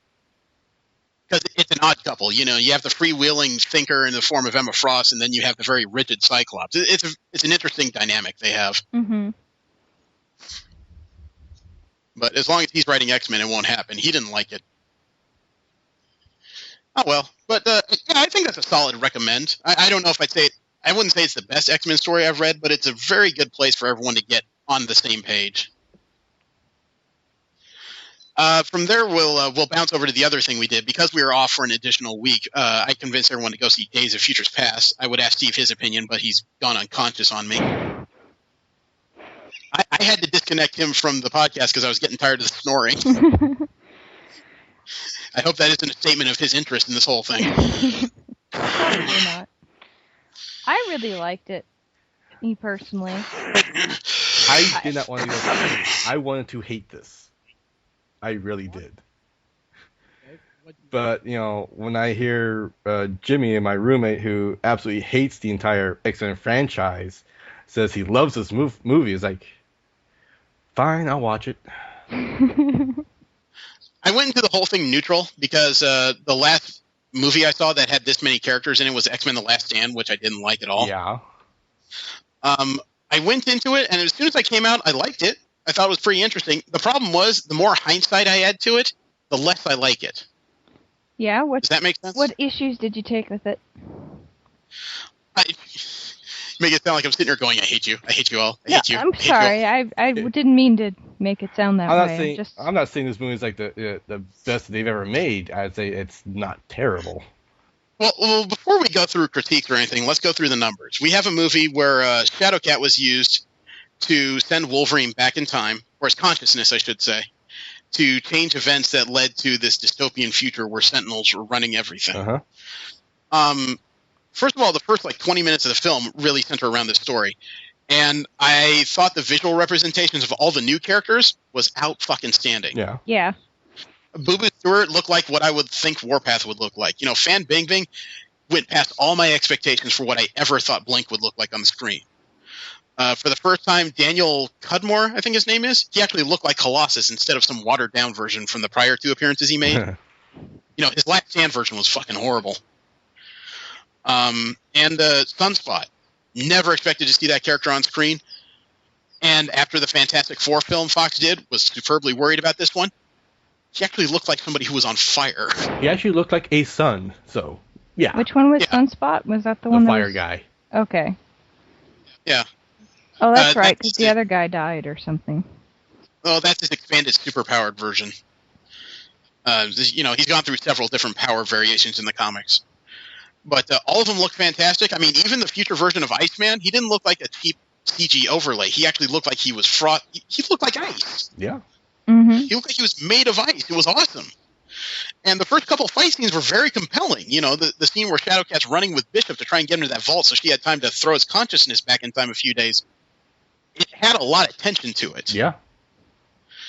And like the spoilers we read, you know, in that first section, just about everyone there who isn't Shadowcat and Bishop, well, actually everyone died. Very brutally. Yeah. That was fun. You know, I was kind of worried because I went to a Sunday matinee to see this movie, and I was sitting in the same row as a couple who brought their 6-year-old son. Oh. And he stayed quiet throughout the film. He didn't cry or squirm or everything, but after the first 15 minutes, I resisted the urge to look sideways and just go, "Are you fucking insane?" Walk out right now. Demand your money back. Come back later when this child is asleep. You know what I mean? Yeah. Because even as a full-blown adult of 37, I'm looking at that going, that's brutal. Colossus got his arm ripped off, damn near beaten with it, and his head crushed. Yeah. That's literally what happened. And when they went back in time, I was kind of relieved because the first class version of these characters, James McAvoy and Michael Fassbender, much more entertaining than like 90% of the characters in the film. I thought James McAvoy was excellent. Yeah. I have less feelings about Michael Fassbender, but he's also passable. I'm a fan of Fassbender. I think he does great work. I've heard his penis is huge, but that's a whole different story. I've not heard that. I have heard that. That's rather strange coming from you. I listened to Hollywood Babylon where they have an entire segment called Liam Neeson's cock, okay? Oh my. Yeah. But it started out relatively well. And, as you can imagine, Wolverine is doing his thing and he brings together he gets Professor X off his ass at least, literally, because he's walking in this due to a gene treatment. Yep. It's costing him his powers. Then they finally meet Evan Peters, who's playing Peter Maximoff, a.k.a. Quicksilver, in the film. For as many people that derided the physical look of this character from the stills, that character was incredible on the screen. I didn't care about his look. I saw it and I heard playing someone. I was like, who the fuck cares? As long as he plays the part right, who cares what he fucking looks like? Yeah. Well, we had the discussion. He's a teenager from the 70s, and a lot of 70s people had very garish clothes. There was a lot of bright colors in the 70s wardrobes. Yeah. Yeah. I was a little worried about the hair because all the stills, it definitely looked like a wig in the stills. But as everything was moving, it looked like it had a head full of hair. It didn't look like it was fake at all. That's kind of a statement considering his hair was like bright silver. I really liked that character too. The fight scene in the kitchen is probably one of the best scenes in the entire movie. A lot of websites have said that's the scene that made the movie. It was pretty awesome. It was cool, but I don't think it was as good as when they found him in that basement. Really? Yeah, because the dialogue he put out was just what I expect from somebody who has to slow down to live at the world's pace. He's impatient. He's fast. He's doing all these things by himself. He's a bit of a dick. A bit? Just because at his speed, he can do and find out anything before anyone says anything. I think he's awesome. Mm-hmm. Not as a character, but I think their portrayal of him was just what I would expect as somebody who's living life at like 10 times the speed of other people. Yeah. Yeah. No, I'm going back to that kitchen scene. It's like I was like, oh my god, they actually brought slapstick into this. Holy crap! Yeah, I know. I love the fact that he's running at high speed, and a finger poke. He does that to one guy, and you just know that he's going to go flying across the screen as soon as it's regular speed. I like the fact that one of his disabling moves was a hyper wedgie. I saw that. In the middle of it all, he's stealing hats and just kind of pushing things around for fun. Stop punching yourself. He arranges this so two guys hit each other with their own guns. And push the bullet over here, and over there. He could push these bullets to where they're no longer a danger to anybody, but all he does is push them in past, so they just kind of narrowly miss their targets. Because he's still an asshole. Yeah. It was a great scene, and I would kind of like to see another speeder introduced in X-Men films just to see what this high-speed fight would look like. Because say what you will about Bryan Singer and his personal issues, his concept of super speed is really good. Really good. I agree. It kind of this means that Aaron Taylor Johnson in Avengers Age of Ultron, there's a high bar to stand up to for this. Oh, yeah. Now, I mean, it used to be I was looking to this as just thinking Evan Peters is going to be in the throwaway movie and Aaron Taylor Johnson is going to kill it. Now I'm looking at it going, boy, you've got fucking something to prove now. And as we said in the earlier stories, this character was such a revelation to fans that they've already started writing him into the Apocalypse film. Fine. Yeah, I'm fine with that. The movie goes on with certain struggles throughout there. What do you think of the storyline of how Mystique was kind of central to this film? It makes sense. I thought it was fascinating, actually. she is pretty unique. I mean, I'm not aware of any other shape changers, at least to that extent. Oh yeah, in the comic books, there's a ton of them. There's a metric ton of shape changers. But as far as the movies go, as far as the movieverse, it's yeah. Megan and Morph and a couple others come to mind. But that's a whole different type of argument. I had no issues with that plot per se, and it made a lot of sense with the previous movie, her focusing on her struggles and stuff. I will be honest, now I'm thinking about it, I think they've actually hyped up her powers more than what she's actually capable of. Explain. Well, she doesn't adapt, she just changes her form. Mm-hmm. She doesn't actually gain anything new, unlike what the Sentinels are actually doing. Right. Well, it depends on the take you're using, because the current Mystique can actually flush her organs around her body to different points. I read an issue where she forced all of her internal organs into her legs because she was being shot through the torso. That's fine.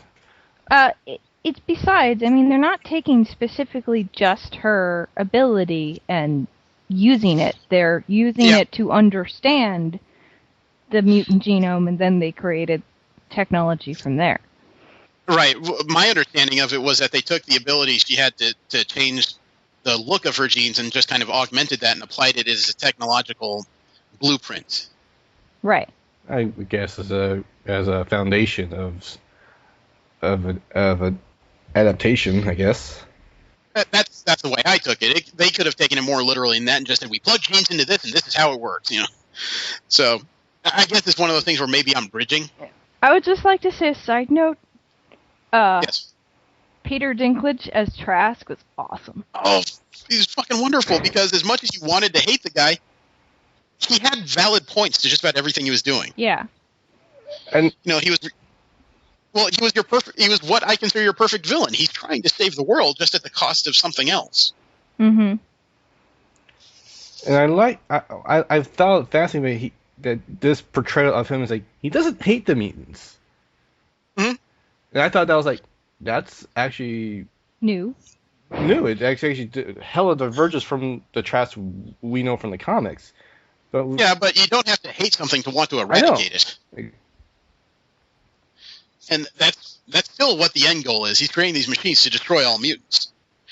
He just thinks this is the flag that can unify the world. Now, whether or not he thinks that's like a Doctor Doom style flag where everybody's going to worship me because I got rid of this one great scum, you could kind of look at that as the same way Hitler saw himself, frankly. Yeah. So it's all relative. The final couple fight scenes were a little anticlimactic. The ones on the White House lawn? Yeah. Well, I think that because that was supposed to be less about the fighting, of the physical fighting, and more about trying to get through to Mystique. The tension? And yeah, it was more about what they were trying to do and not about the fight itself. Right. It took a little longer than it should have, is my opinion. Yeah, that's true. My only issue is I don't see what the whole point of the stadium was. That was to cut off people from interfering. Oh, fair. And a display of force. Well, not just a display of force, but because he laid down that stadium, that means that police can't make an immediate impact. That means that 1970s technology snipers were not that good where they could climb a building half a mile away and be able to take him out. That was his way of cutting off all immediate help. That's true. What's the next thing they can do? Scramble some helicopters, but they wouldn't be able to get there that fast. And if they did, we get the Sentinels. Yeah, and they did scramble some helicopters. We heard them coming in like the last few minutes there. Right, and if it wasn't for the fact that Beast, Wolverine, and Xavier were on site, they would have been done. Mm-hmm. Although I found it very amusing, Wolverine's fighting style hadn't really changed, and unfortunately, since he doesn't have the metal, he's kind of a bit useless. Yeah. He still flashed a lot for somebody that didn't have razor-sharp claws. Because those bone claws, they're more like pig stickers than they are, they're stabbing weapons more than slicing ones. Right. Yeah. But he still tended to swipe at things, I saw. Well, I would imagine that's become reflex now. Yeah. I was kind of gratified by the fact that they removed Hugh Jackman largely from the last fight, because the character does get overpowering in these movies. Well, What do you his mean? removal from the fight was a bit vicious. Hugh Jackman gets a lot of attention whenever he's in an X-Men film, regardless of a solo film or a team one. Okay. I don't know if that's because of his physique or his acting ability, or if it's because of the Wolverine character. Well, he just has a huge charisma when he's playing as Wolverine. It's partially physical and it's partially... Yeah. It's been my constant complaint about the Fox X-Men movies, though, is that Wolverine functions kind of like Superman in a lot of ways, in that as soon as Superman is on the board, the rest of you don't need to be here.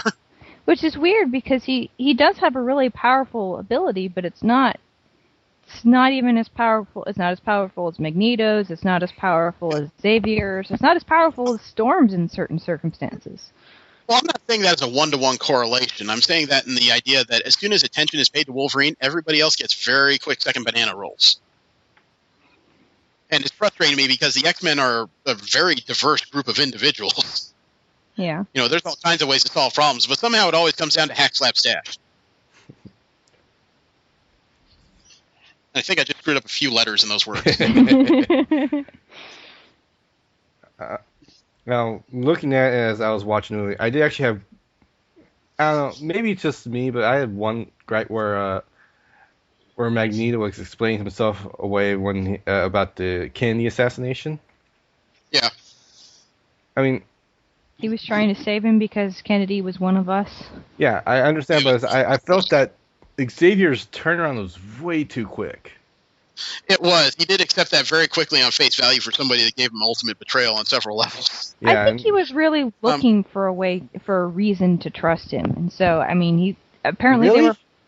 Really, I after think the betrayal so. we saw and the their introduction after how many years? Yeah, but elevator? he was also starving for a friend. Yeah, he did isolate himself, and that leaves somebody, even when they're not looking for it, looking for someone else to relate to. Yeah. Still, I still stand by it. I felt that was too quick of a turnaround. I agree with you. I think they could have rekindled a friendship, but after one conversation was a bit way too fast for me. Yeah, perhaps. And at the end of the movie, when I mean, you know what the end result is going to be: Wolverine writing the timeline or changing it, however you look at it, and you know the school's going to be back. I didn't expect all the cameos at the end. Yeah. Oh, I kind of did. Kelsey Grammer back as Beast for one final time. You know, Famke Janssen is pleasantly surprised by that one. Actually, the only one that kind of surprised me was James Marsden back as Cyclops after how Fox, ignominiously threw him out of the Last Stand. Yeah, that was not fair to him. I will be honest. When I saw Jean, my whatever happy thoughts I had just kind of went out the window because Well, here's the thought I had was that as soon as I saw Jean, I'm like, okay, now tell me there's Scott. And as soon as he grabbed his wrist and just said, what are you doing? I'm like, okay, now shoot him. So I saw those two characters and I was like, I groaned. I really did. I don't know why. I groaned. I have no real feelings about them. I like Famke Jenssen's portrayal of the character, but I'm not real familiar with the character anyway, so. Okay. I like James Marsden for some reason. Yeah, Marsden's always a funny actor. He plays multiple roles very well. Okay, that was the stuff that we went through, and that was largely what we liked. Going backwards and talking about what we didn't like, and I'm going to try and talk about this sequentially, starting back from the beginning of the film. When I first saw all the characters they added, Warpath, Bishop, Blink, Sunspot, and the way they refined, I mean, all these new mutants they added, really glad to see them. Characters I never thought I'd see on the big screen, ever, at all. Was a little disappointed that they added them where they did, though, because they added them at the point where it's the future. It's 2023. Which makes it goddamn near impossible that any of these characters are going to reappear unless they're 10 years old. Yeah. You understand what I'm saying here? Yeah, I get it, yeah. These are all dynamic characters who have some of the best fight scenes I've ever seen in this series who will not reappear unless they're adolescents. That's not entirely impossible that we won't see that, though, because as you may recall, we saw a little redheaded girl in the field as...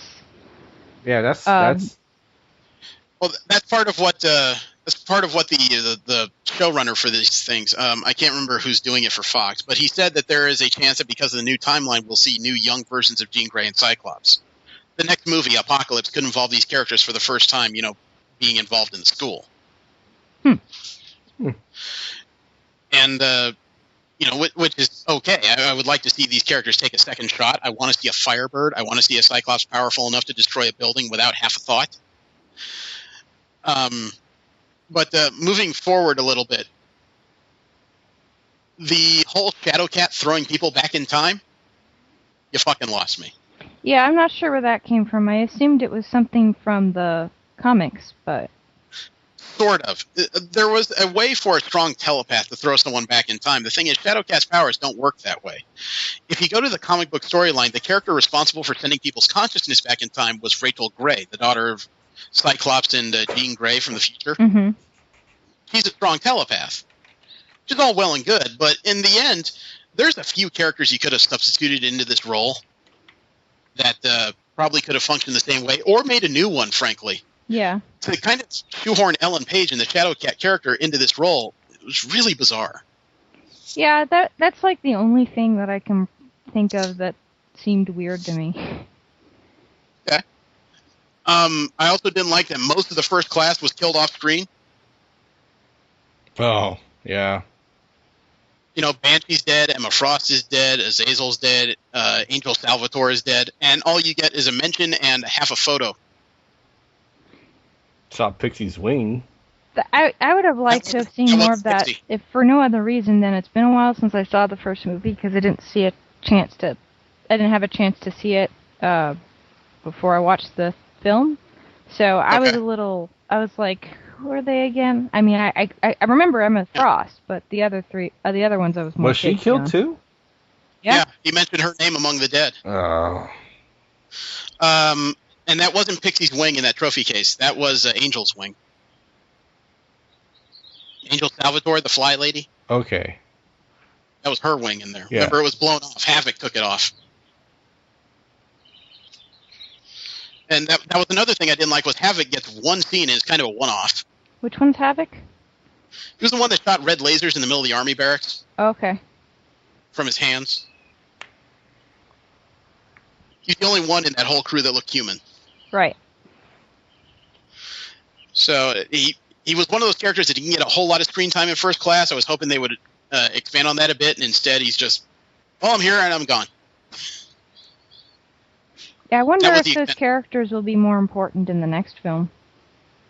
Only two. Because we saw them again later, like at a in the end. store. Yeah. Well, I mean, the only other one that was widely recognized was Toad. Yeah. Ah, that's who that was. Yeah, the one with the goggles and the tongue. Yeah, I was thinking maybe. The one with the quills who had the power to mesmerize people. I'm not quite sure who that was supposed to be. But the only other character I recognized there was the one with the tattoos. That's Ink from the new X-Men. There was a character who wasn't a mutant. He was a human, but a mutant gave him all these tattoos that were representations of different powers. Huh. A biohazard symbol that was on his hand could make people violently ill. Another symbol on his back of a pair of angel's wings could give him flight. And one of the last things he did before his character was taken off the team was he had the Phoenix symbol tattooed over his right eye. Oh, fuck. So he replicated the Phoenix's powers, but because of the expansion of his psyche, he was left comatose. He was trying to help. It was kind of a last resort weapon. So an interesting idea, but it was just one of those weird characters that they kind of pulled out of their butt. It's the kind of surprise I like to see in these films when they use somebody. I'm just like, never expected to see that. Let's see. Moving forward again. I mean, the series of events between Quicksilver, Xavier, Magneto, all the way through Quicksilver's appearance, those were pretty well on the ball. The sudden turn in Magneto and Mystique's relationship in the middle of this movie does kind of negate the first entire trilogy of stories between these characters. Well, he's always been a practical person. I would absolutely argue that, but instead of just trying to, kind of softly turn away from the original trilogy, they've turned this whole thing on its head, and I don't think they meant to. Because the way she carries grudges throughout all these movies, there's no way she'd ever forget being shot in the leg by this a-hole. Yeah. I wouldn't be surprised if she stood next to him just to figure out where to plant the knife, frankly. Mm-hmm. Well, seeing as how that only happened because they altered the original timeline.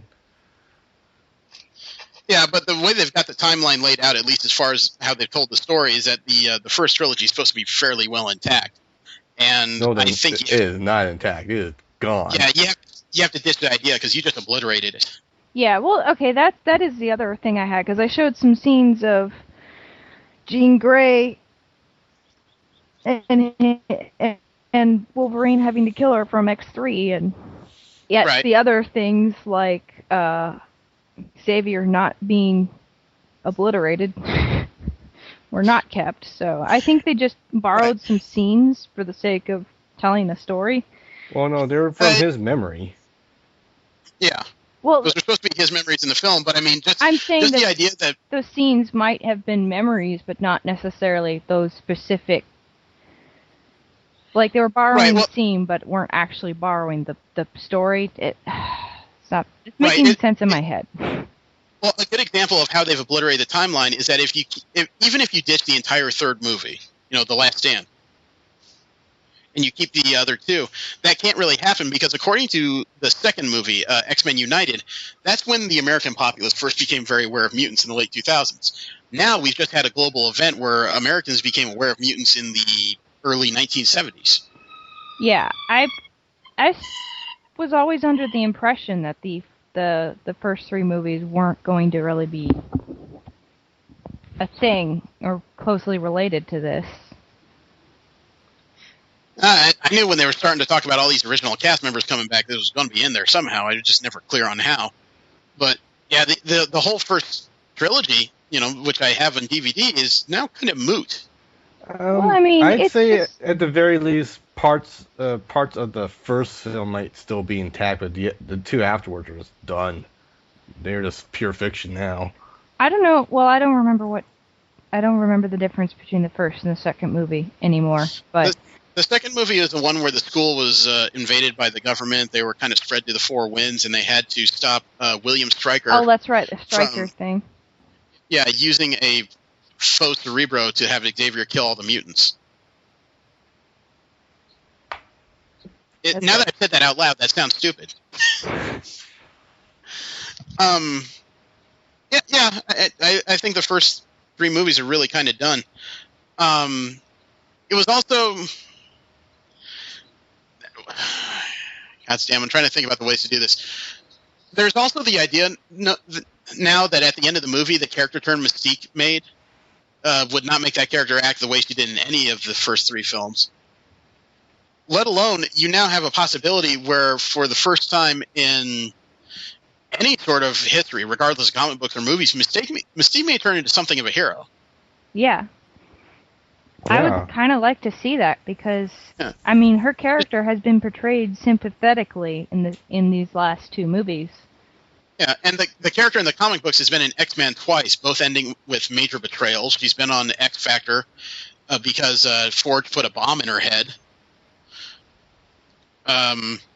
So there's all these ways that she's been coerced into doing things, or she's done it for her own means. This could be the first time that Mystique actually has a chance to make better decisions. I did notice that she was conspicuously not there at the school at the end when he wakes up.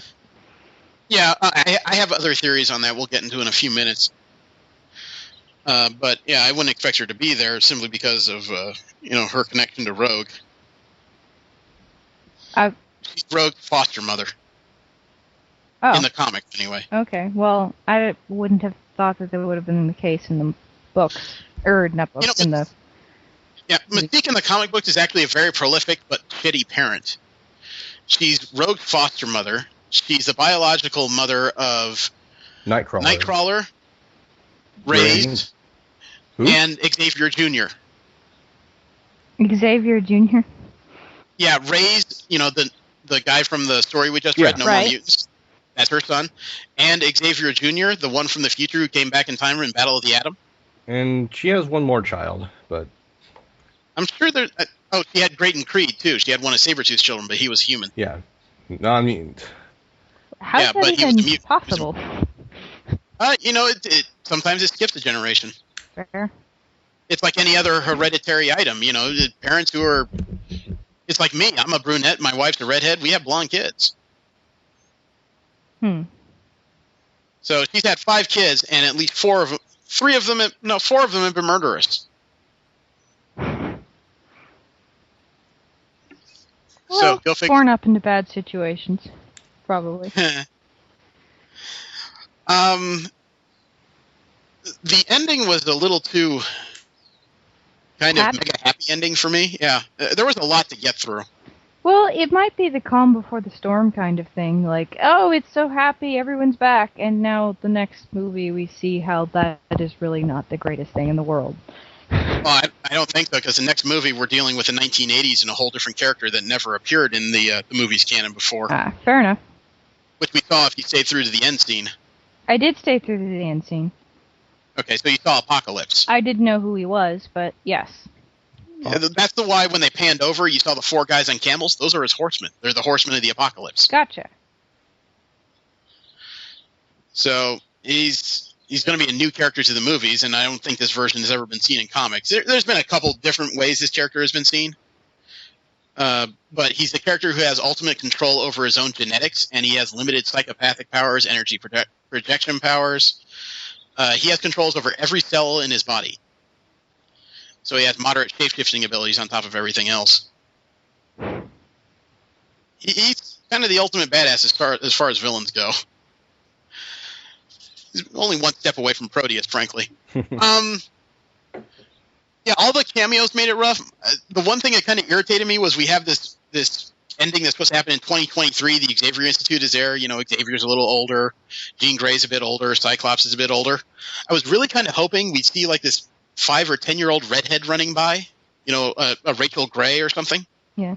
I did like a touch that Shadowcat was apparently with Bobby in the old future, and now she's apparently back with Colossus in this new future. Well, that was definitely an example of how things have changed. You know, she got a chance to make different choices. Right. I guess it's kind of one of those things where I grew up with, the ultimate X-Men pairing of Shadowcat and Colossus, but I've gotten used to kind of modern vernacular where they speak, but they don't really like each other. I've gotten used to the idea of Shadowcat hanging around with Iceman and stuff like that. It's just me. Maybe I just missed the old Cable and X-Force version of Domino and Colossus, that functional dysfunctionality. I'm not saying I necessarily favor one relationship over the other. I just thought it was a nice touch. Like, showing different changes. Well, like I said when we started this, there was a lot of things I liked about it when I saw it, but when I had a chance to sit down and not really muse over it, but just kind of little flashes came through my head, there was all these little thoughts that went, hey, I do that different. You know what I mean? I think no, go on. No, finish your thought, because the only other thing I have is kind of an Elseworlds item. Well, the thing I got is I think they used the slow-mo in the fight scenes in the future a little bit too much. I don't know. Okay. I didn't have an issue with any of those fight scenes, but... the only issue I had with that with Quicksilver's scene was that when he put on the headphones, I kind of would like to hear what that sounds like in normal speed, because I know what that would sound like to him.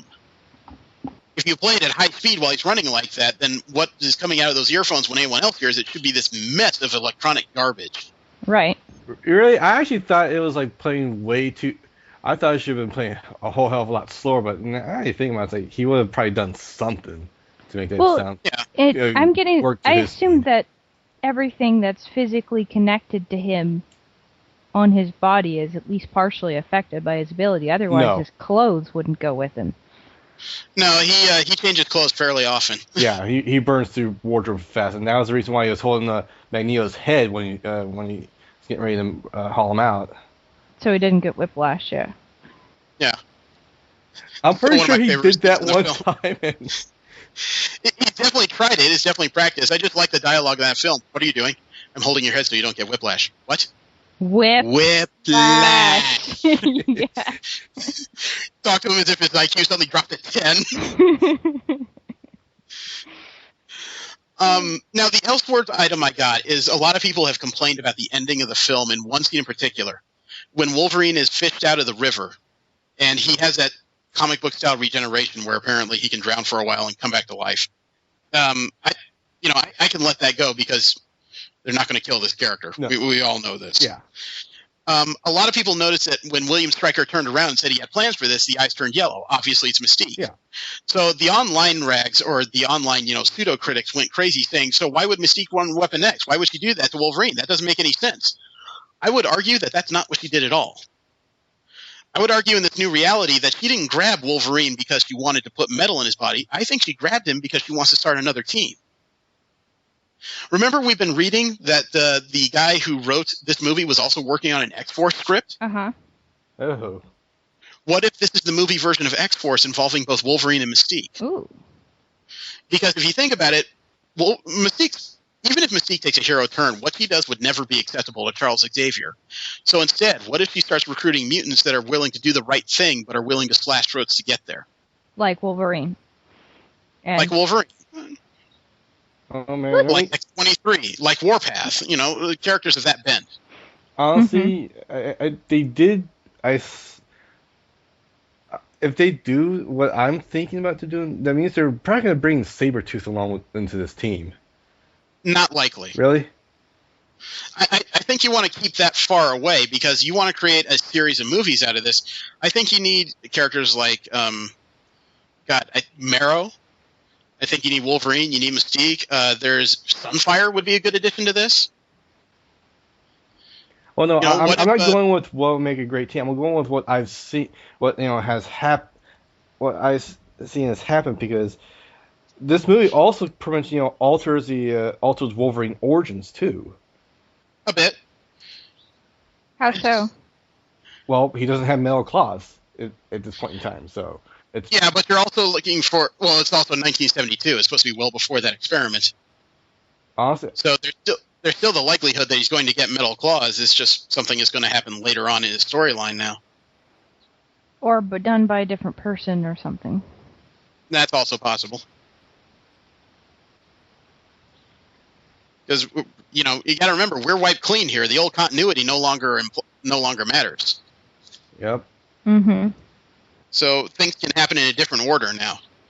And this is a good way for them to introduce a whole new group of mutants. I mean, for all we know, instead of a metal bonding experiment at the same time, they could run a G-Mon experiment. And next thing you know, there's this teenager running around with pairs of claws on her hands. So there's all kinds of possibilities here. And I think that would be a good beginning to X-Force. That's the way I would write it anyway. Yeah, I agree with you. I think she's going with Wolverine. Plan B. Yeah. Can't kill humans to get my way, so instead I'm going to start ending my problems before they become problems. So that's my opinion anyway. Mm-hmm. Just like it's my opinion that the third Captain America movie is going to be the death of Captain America. Well, hasn't that actor said something about not wanting to continue with that role? He said once his current Marvel contract is done, he doesn't want to act anymore. He wants to direct. He didn't say he didn't like it, but he did say that if he worked in the future as an actor, he couldn't see doing it without a Marvel contract. Interesting. So it's very likely that when his six-picture deal is done, he's going to be done, and that would be about the time of Captain America 3, because he's done 4 movies already as Cap. It's a 6-picture deal. He signed Captain America 3, which is number 5, which means if he makes one more appearance in any other Marvel movie, his contract's fulfilled. Now, the death of Captain America took place during the Civil War thing, didn't it? At the end of it. Yeah, because wasn't he shot by Black Widow, I some think. famous person? It was the aftermath of the Civil War. In his own series, issue 25, I think it was like volume 4, he agreed to turn himself in to keep the heroes from to make the heroes stop killing each other and actually devise a solution. And while he's being led down the steps of, I think, the Capitol Justice Building, he was shot by a sniper, which was Crossbones of all people. Oh, okay. There was an extra story where Sharon Carter was supposed to be escorting him, someone he trusted to get him to jail. She was also reprogrammed by Arnim Zola and shot him in the stomach to make sure that he stayed dead. Damn. So he died right there on the Capitol steps, which is where they started the storyline of seeking a new Captain America that turned out to be Bucky. And Sebastian Stan, who is working on Marvel movies right now, has only appeared in 2 movies of a 9-movie deal. So he has 7 more films he could do. I think we're ripe for a changing of the guard and Bucky becoming Captain America. I would be intrigued. Again, it's an opinion. I could be completely off my rocker on this one, and they just have a whole bunch of plans for the Winter Soldier. But, we'll see what happens when they release the movie in 2 years versus this new Batman, Superman, Dawn of Justice film. Indeed. Yeah. But we've been on here long enough, and there's a lot of stuff for people to pour through, obviously. Watch, we're probably going to get I'll probably get a whole bunch of emails that just say, you are fucking idiots, all of you. We love you. You can email me anything you want at mspfreight@yahoo.com. Send them all the hate. Yeah, all the fan mail, suggestions for the show, or hate mail. mspfreight@yahoo.com. I think that's part of my intro I've been forgetting lately. Be sure to wake Steve and tell him how this went. He's probably still asleep in his chair, frankly. Probably. Oh, poor Steve. There was actually a piece of news I forgot. Something I meant to look up. Remember, Jesse, we talked a couple weeks ago about that Empire series? Yeah, I know. There's a possibility of it being a second story. No, it's not a possibility. Mark Waid has said they're working on the second volume of it right now. Nice. Turns out we talked about it right before they were actually doing another story. How much is that for fucking coincidence? I don't know if the graphic novel is still out there, but I still think it's worth a read. And frankly, I'm looking forward to the continuation of that story. There's a lot of possibility in there. So, let's see. What do we do next week? Gotta find something fun. And I looked up the Star Trek comics. That story with Q has not come out yet. Oh. That should be in the next couple months here, I imagine. We need something different. We talk a lot about X-Men. We talk a lot about Avengers. I'd like to step away from that if we could. What's happening in DC or Independence? DC's finished Forever Evil finally. They started a couple new weekly series, I think, leading into the next event. They do that a lot these days. They don't kind of have a rest period. They introduce this new series that's supposed to bridge you to the next event. Fark. I should have thought about this a little more. I was so excited about this movie conversation. We don't get to do that a whole lot. It would be... Well, I guess we shouldn't have another movie conversation right after one movie conversation. Not right afterwards. That's a little too much. You know what? You know what we should do next week? Let's have some fun where we don't have to do a whole lot. Let's have another fixed point in time conversation. Oh. Okay. Okay. We can talk more about events in comic book history that should and should not be fixed points in time. What should we get rid of? What do we need to take a sonic screwdriver to? Which ones do we just need to drink and forget entirely? Wolverine Origins. Fuck you. All right, we have a plan. We're going to do fixed points in comic book time next week. Alrighty. We'll find some good stuff to talk about. Thank you very much for tuning in. I invite you guys to roll with us again next week. Have a great one. I am Jeremy. I'm Jesse. And V. Have a good one. I may have to wake Steve up and just remind him not to snore into the mic next time.